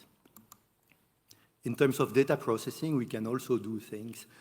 For imaging, if we can stack several images, we can get rid of the trail. In spectroscopy, it won't work. There is also a lot of work being done at the policy level. And this is discussion and negotiations between organizations like IAU, EAS, etc., with the satellite operators, and in the context of international organizations like UNESCO or the Committee for the Peaceful Use of Outer Space, which is the United Nations body in charge of this. The outcome of that first is awareness, and that makes huge difference when the different parties understand each other and understand each other's problem. It can result into best practice and possibly can trickle into laws. For the optical, it's going to take forever. But for the radio situation, where the policy level is much stronger, it can, and it already is making significant progress. I recommend that you have a look at these reports on the right. These are short URL. These are the reports from 4 big international meetings that put everybody together. Another outcome of that is the creation of the IAU Center for the Protection of the Dark Sky from Satellite Constellation, which is meant as a central hub, coordinating and collecting all the information and disseminating it. I will finish with other issues. I talked about astronomy rather quickly, but another very important issue is the question of orbital crowding. You see on the right the number of things, objects that we have in low Earth orbit. The real ones are the blue lines. These are the satellites. Everything else is leftover debris, etc., etc. But so that means that the risk of collision is increasing quickly, which for us is good. Seriously, the operators need to avoid collision. And so that means that this sets a limit to the number of satellites that we can put into orbit. There are many other issues. Atmospheric pollution. Maintaining these fleets of satellites will require huge number of rocket launches. And also everything that goes up will eventually come down. And that means that we will have a lot of satellites burning the upper atmosphere. And the effect of that is not clear. We don't know. Might be bad. If you are interested, I recommend you have a look at this paper. It's a perspective in Nature Astronomy by Andy Lawrence et al. And they discuss not only astronomy, but the whole range of other issues. This is my last slide. And we need to remember that we are only one of the users, and these things actually are useful for, in some cases. I just put some examples here, and I will just focus on one, which is the issue of censorship. In a few years, we will have independent internet, American, UK, American, Korean, Chinese, just to mention a few, which means that if you don't trust your local internet, you will have the possibility to hop on different ones. And if you don't trust the American one, feel free to use the Chinese one. So, but that means that the concept of censorship is going to be revised completely in a few years. Okay, this is really my last slide. The conclusion is astronomy will be mostly okay. What that means is that we will lose some data. We will lose some observations of the order of a few % during what I call long twilights. Really take-home message. It is important that we keep the satellite fainter than magnitude 7 to protect the night sky visible by naked eye, but also to avoid the issues of saturation.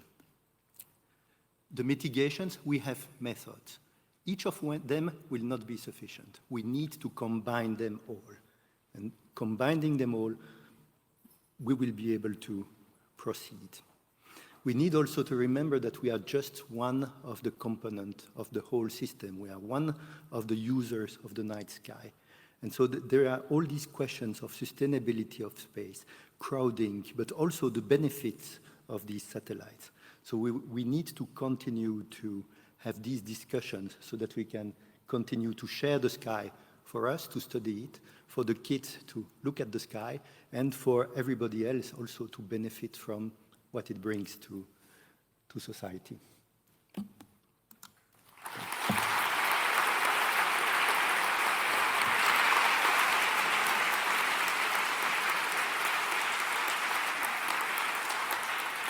Thank you very much, Olivier, very clear, and I'm happy to hear that there is a hope for the satellites. So it's now open for maybe 1-2 quick questions. Whoever's supposed to raise a hand, yeah, over there. Just wait a second for a microphone. Can you please identify yourself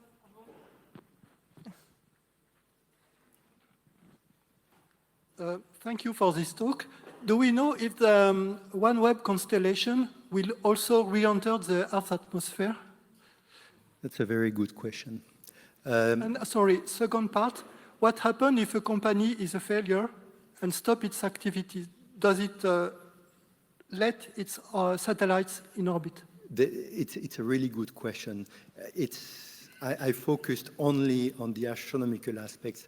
The orbital crowding and the orbital maintenance and the decay of the satellite is something that keeps our friends in the space agencies extremely busy. So in the case of OneWeb, it's unclear how or when. They say they are going to deorbit, but I don't know, okay? It's not, I don't know if they know, I just don't know if they know. Okay. So I'm afraid there is no time for questions, so you're welcome to ask your speaker in the coffee break. I'm sorry for that, but thank you very much. It was very nice.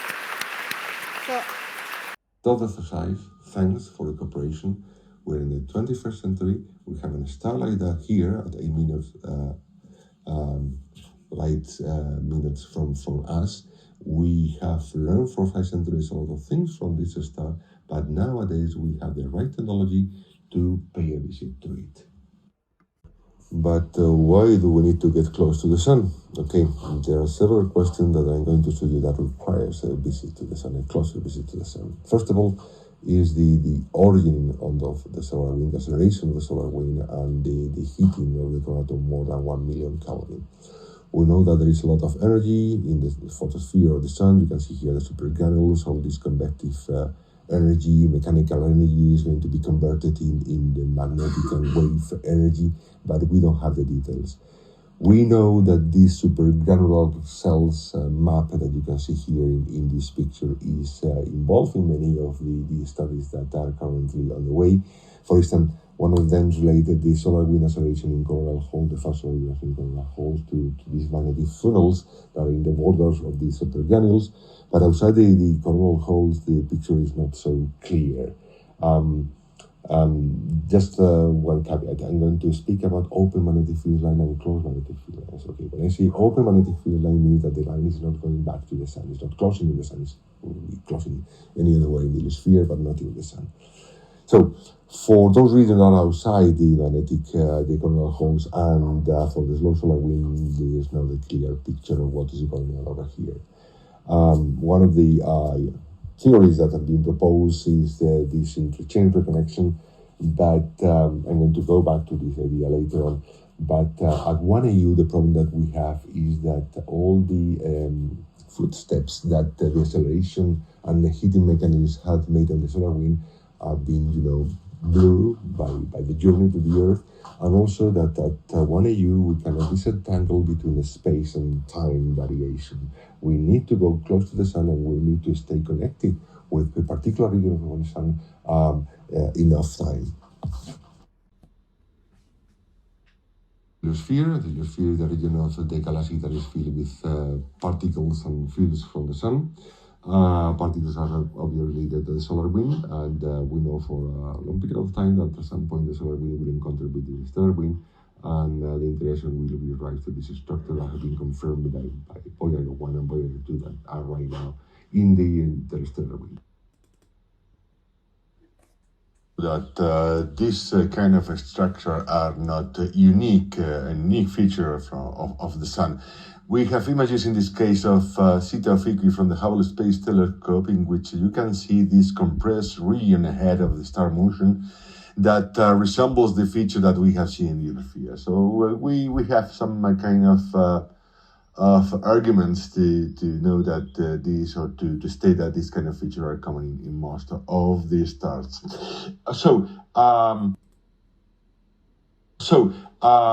In any case, the question is how the sun creates and modulates the heliosphere. Particularly, we know that the dry shocks and the shock are efficient particle accelerator, but we have a problem here. If we compare the variation of shock velocities with the variation of energetic particle intensity, something is not fitting here. The first spans for 1 order of magnitude, and the second spans for 5 or 6 order of magnitude. So what is going on? So people argue that there is a population of particles called superthermal population, and particles with energy just a little above the solar wind energy, that serve as seeds for the shocks in order to accelerate particles. But what is the origin of the superthermal particles? If you think that the origin is just the solar wind, well, you can see here the solar wind variation and the superthermal variation, and you can see something is not fitting here. So we need to go close to the sun to study also the different components that give rise to the superthermal particle population. And the final question of my personal pick is, how does the solar dynamo work? Okay. The solar magnetic field drives the solar atmosphere and hence drives the entire heliosphere. And one of the most striking features of the magnetic field is the 11th year solar cycle that can be seen clearly here in this plot from MCO. We also know that many stars on the hyperstructure diagram shows these kind of cycles. The current models that we have to reproduce this behavior are based in a dynamo that is thought to take place in the tychocline, that is a layer between the radiative and the convective zone of the Sun.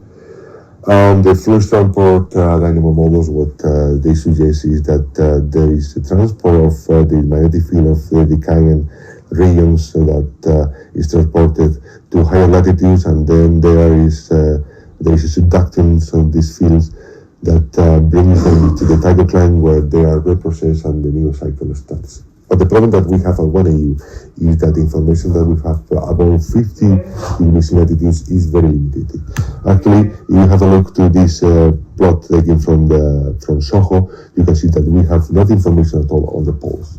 So if we want to answer this question, we need to go to the orbit that brings us above the ecliptic plane and have a look to the Sun, so we can have a local seismology there.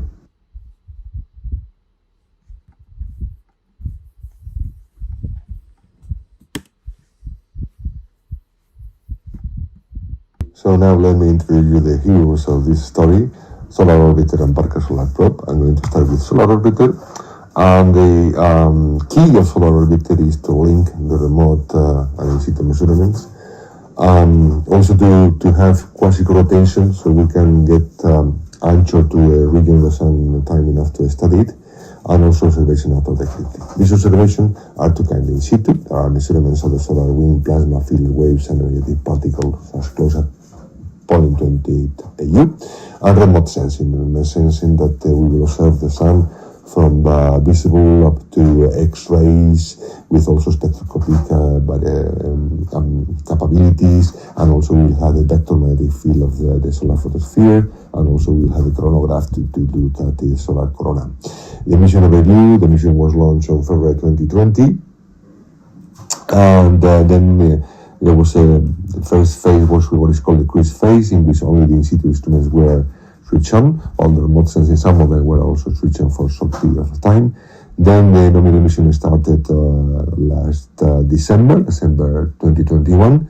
In the nominal mission, you can see there are 3 windows in which all the instrumentation on board Solar Orbiter will be fully operational. Then in 2025, we hopefully will start the extended phase that will last for 3.5 years. And at the orbit, you see we have a period of 0.28 with a period that ranges from 150 to 180 days. And we will have the first observation of the poles. So about the instrument, these are the in situ, the RPW for radio and plasma wave, the solar wind analyzer, the magnetometer, and the energetic particle detector that is particularly important to me. I'm going to explain a little further. It comprises 4 units: the superthermal electron proton, the superthermal ion spectrographs, and the high energy telescope and the electron proton telescope on the left and the right, respectively. Just to show how incredible this instrument is, that think for a second that we have this coin, and this coin is hit by 1 million energetic particles per second. EPD will be able to distinguish from all these particles impinging on the coin that this is carbon, this is iron, this is helium, but also helium-3 or helium-4, so it is amazing. For the remote, we will have the external infrared instrument. We will have also PHI, that is the photometric instrument that will give the magnetograms of the Sun. STIX, the X-ray instruments. METIS is the coronagraph, infrared and invisible. SPICE, that is the spectroscopy in ultraviolet. And also the atmospheric imager is called Solo High, that we will is a camera, wide-angle camera, very sensitive to study the different fine structure on the solar corona. So about the link, as an example, we can link what the magnetometer mark is measuring in situ with those magnetic fields that PHI will provide from the solar surface, or from the different structure that the Sun may emit that can be seen in METIS. Also, we have a link on the solar wind analyzer that will measure the composition of solar wind in situ, and we can compare that with the spectral lines and the abundances that the specific give us from the solar region. And from EPD can relate the measurements of energetic particle around the spacecraft with the X-rays that we see on the sun, and also from the emissions in the extreme ultraviolet and in the coronagraph.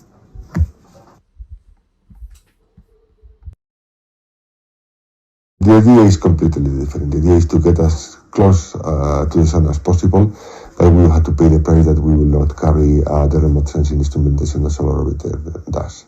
So have a look to the plot on the left corner. You can see here the variation of the Alpha velocity with the distance, and also the variation of the solar wind velocity with the distance. All the measurements that we have taken so far cover this part, but the really interesting thing is what is going on here in what is called the galvanic critical surface, where the solar wind becomes supersonic. And as you can see, the idea of Parker is to get into the region. It will carry the same observation as a solar orbiter in situ, and as I said, only one remote sensing instrument will be there for imaging the corona. The mission, as you can see, the orbit is elliptical with a little inclination of the ecliptic plane. The closest perihelion will be as close as 6.16 million kilometers, with an aphelion of 109 million kilometers. During this orbit, you can see that there are different phases. This is the primary science phase, when when the spacecraft is below 0.25 astronomical unit, and then the rest of the orbit is for particularly transmitting all the telemetry to Earth. The period is 88 days, and the duration of the mission is 7 years, the baseline, with 24 solar encounter orbits. As for the instrumentation, okay, we have SWAP in green, that is solar wind plasma, so this will be the equivalent of SWA of solar orbiter. Then we have fields, that is in gray, that is the equivalent of RPW and MAG of solar orbiter. Then we have ISOIS, that will be the twin of EPD, and WISP, that will be the twin of Solo High of solar orbiter. Before showing you the first scientific result, let me say here that the scientific output is just not the addition of the individual scientific output of the instrument. There is a strong coordination. For instance, look on this plot on the left side. You can see here solar orbiter in blue, and you can see in violet at Parker Solar Probe, and as you can see they are already aligned. So this is an ideal configuration to study the solar wind acceleration and changes on the way.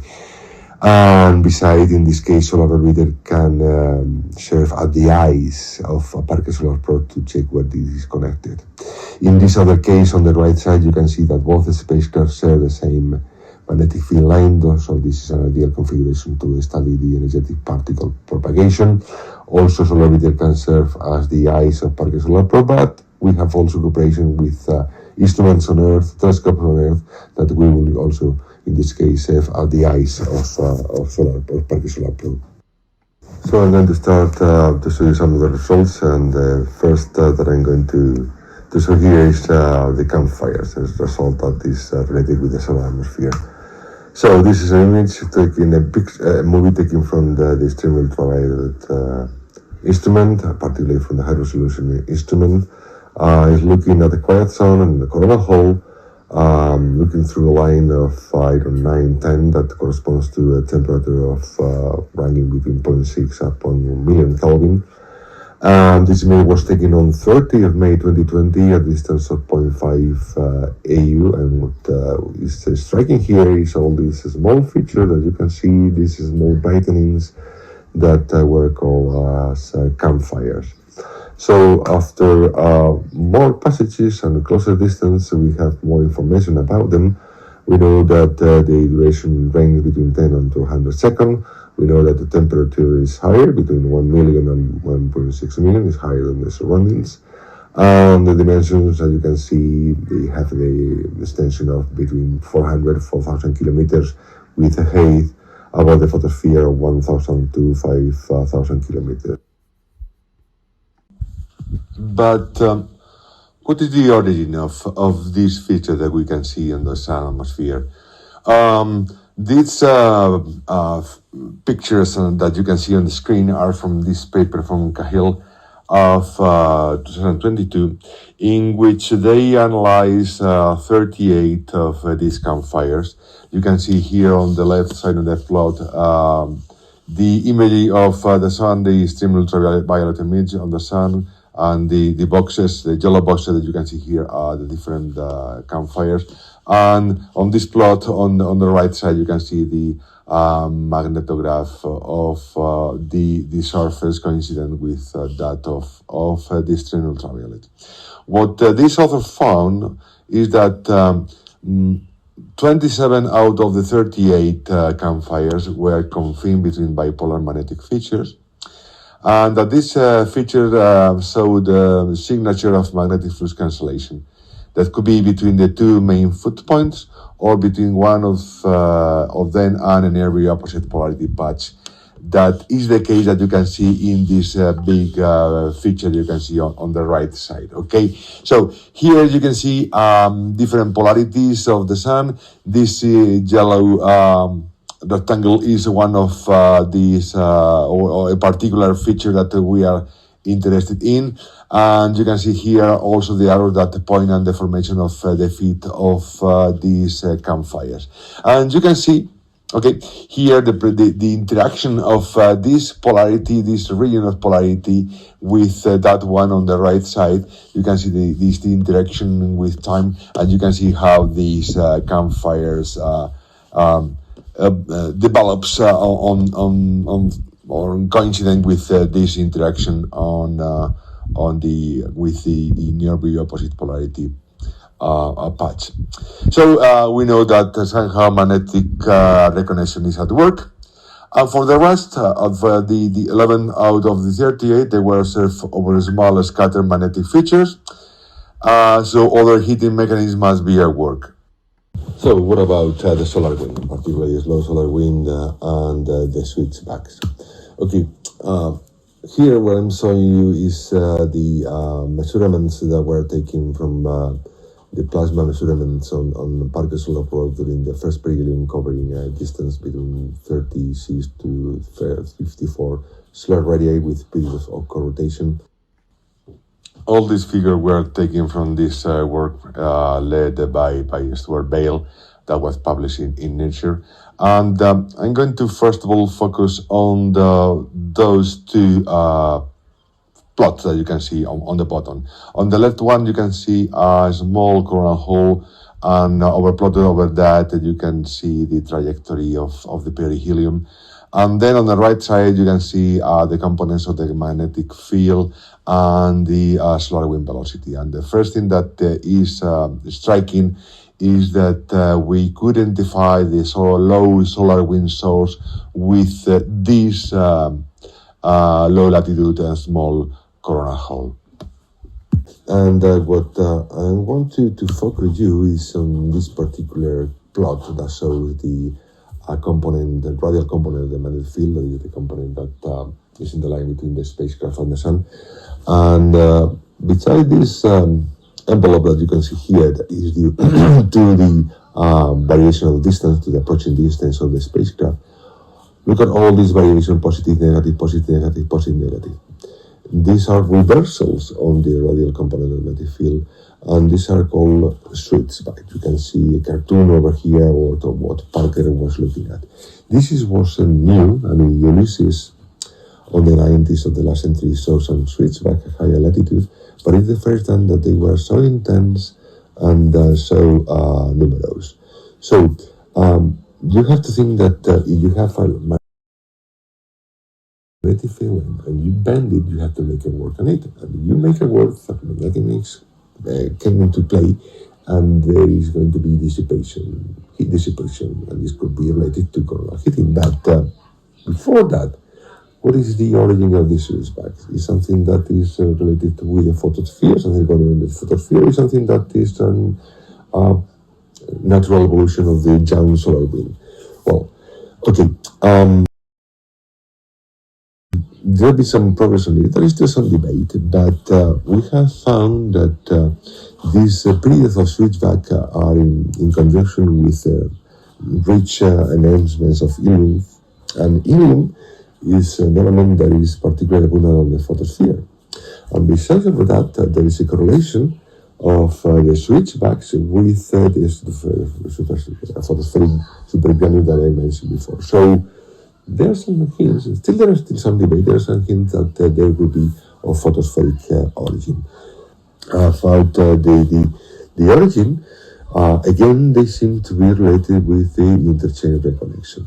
You have to think that this transport of open magnetic field through the surface was first proposed by Fisk as a mechanism to keep the magnetic pressure of the solar atmosphere constant.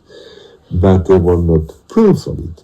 So, if you consider that these red open magnetic fields are moving and shifting through the solar photosphere, they are going to counter with closer magnetic field lines, and they will have the reconnection, and this reconnection could form this switchback that we are seeing. So maybe this is also the first proof that this global circulation of open magnetic field lines really exists.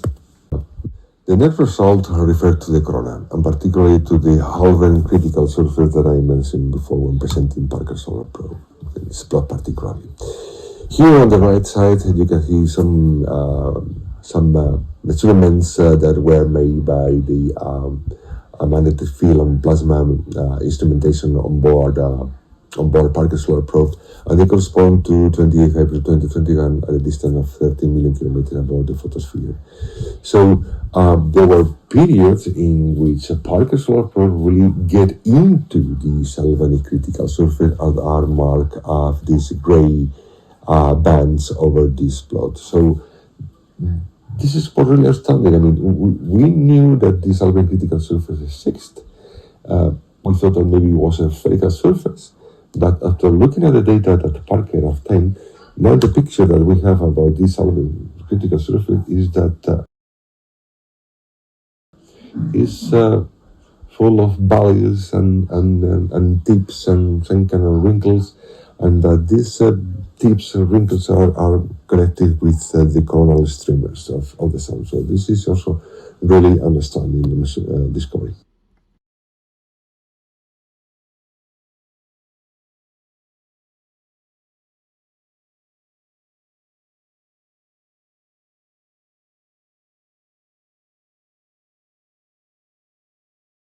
Now, we have seen some discoveries on the solar atmosphere, of the solar wind, and also on the corona, that, okay, we are not just on solar missions. I mean, we could be also be used as planetary mission, and particularly, we use Venus to do the gravity assistance, and we have switched on our instruments, many of our instruments with the Venus encounter, and we have find relevant information about the dust, the surface, and the magnetosphere of Venus. So let's start with the dust. This is an image from WISP, and were taken on 2019, in August 25 on the top, and September 12 on the bottom. You can see this red dot is the Venus orbital plane, and you can see how aligned this Venus orbital plane. There is an increase on the light, and there's an increase on the density of the dust. So what measurements indicate is that the Venus has a dust ring that extends through all the orbit. It has also latitudinal extent of 0.043 astronomical unit, and an increase of density of 10%. And about the magnetosphere, we know that Venus has a magnetosphere. The origin is completely different than that of the Earth. And during the first Venus flyby of Solar Orbiter, we were asked if we could switch on the instruments. We make a study and realized that we could maintain most of the EPD instrumentation on for a long time. And what we detected is what you can see here on this plot, okay? This in green and in red are features, and in blue are features of Venus, and this is the trajectory that Solar Orbiter took during this first flyby. And our impulse on this trajectory, you see the intensity measured from the Suprathermal Step Telescope. So this is low intensities over here, but look at this. When crossing this upper mantle boundary of the Venus, you see some increases of suprathermals. that were mainly produced particularly by the connection and by turbulence over there. So Venus is also a source of superthermals. This is striking. And we also have very nice results from the crossing of the tail of comet Leonard.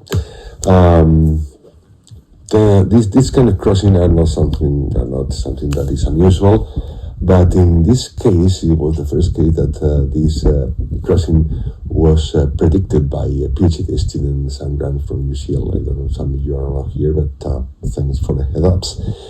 And so that we decided to pay careful attention to this crossing, particularly from the in situ instrument. All the in situ, and particularly APD and SWA, will be fully operative.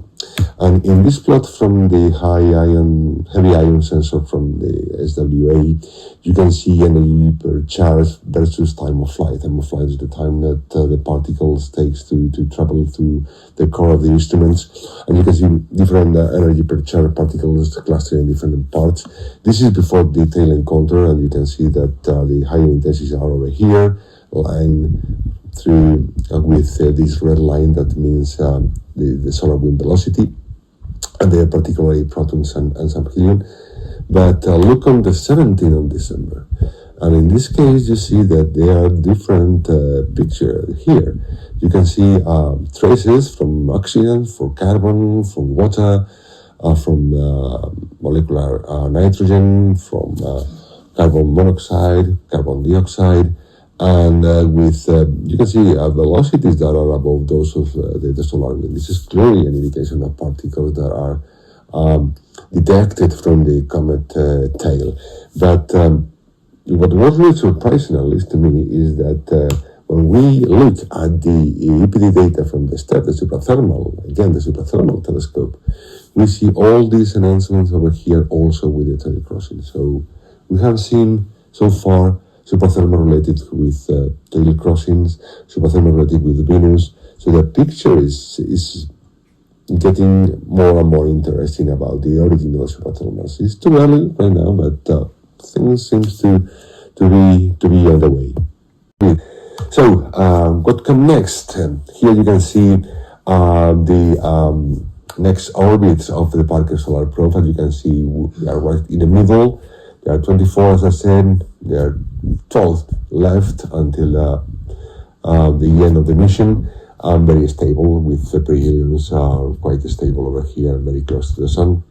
And for solar orbiter, you can see a shift because the launch was later, as I told you, than the Parker. This is the period that we have covered so far, and this area that is stated is what is next. So we will have a next perihelion in October, where we'll get to the sun closer than 0.3 astronomical units. But for the solar polar study, we will have to wait until 2025, and particularly when we will get views from the sun above or close to 30 degrees, we will have to wait until 2027. So as you can see, there is a lot of things still to come, and the party has just started. I'm going to finish this presentation, but I want to pay a tribute to Professor Eugene Parker. So I will let him to put the final words here.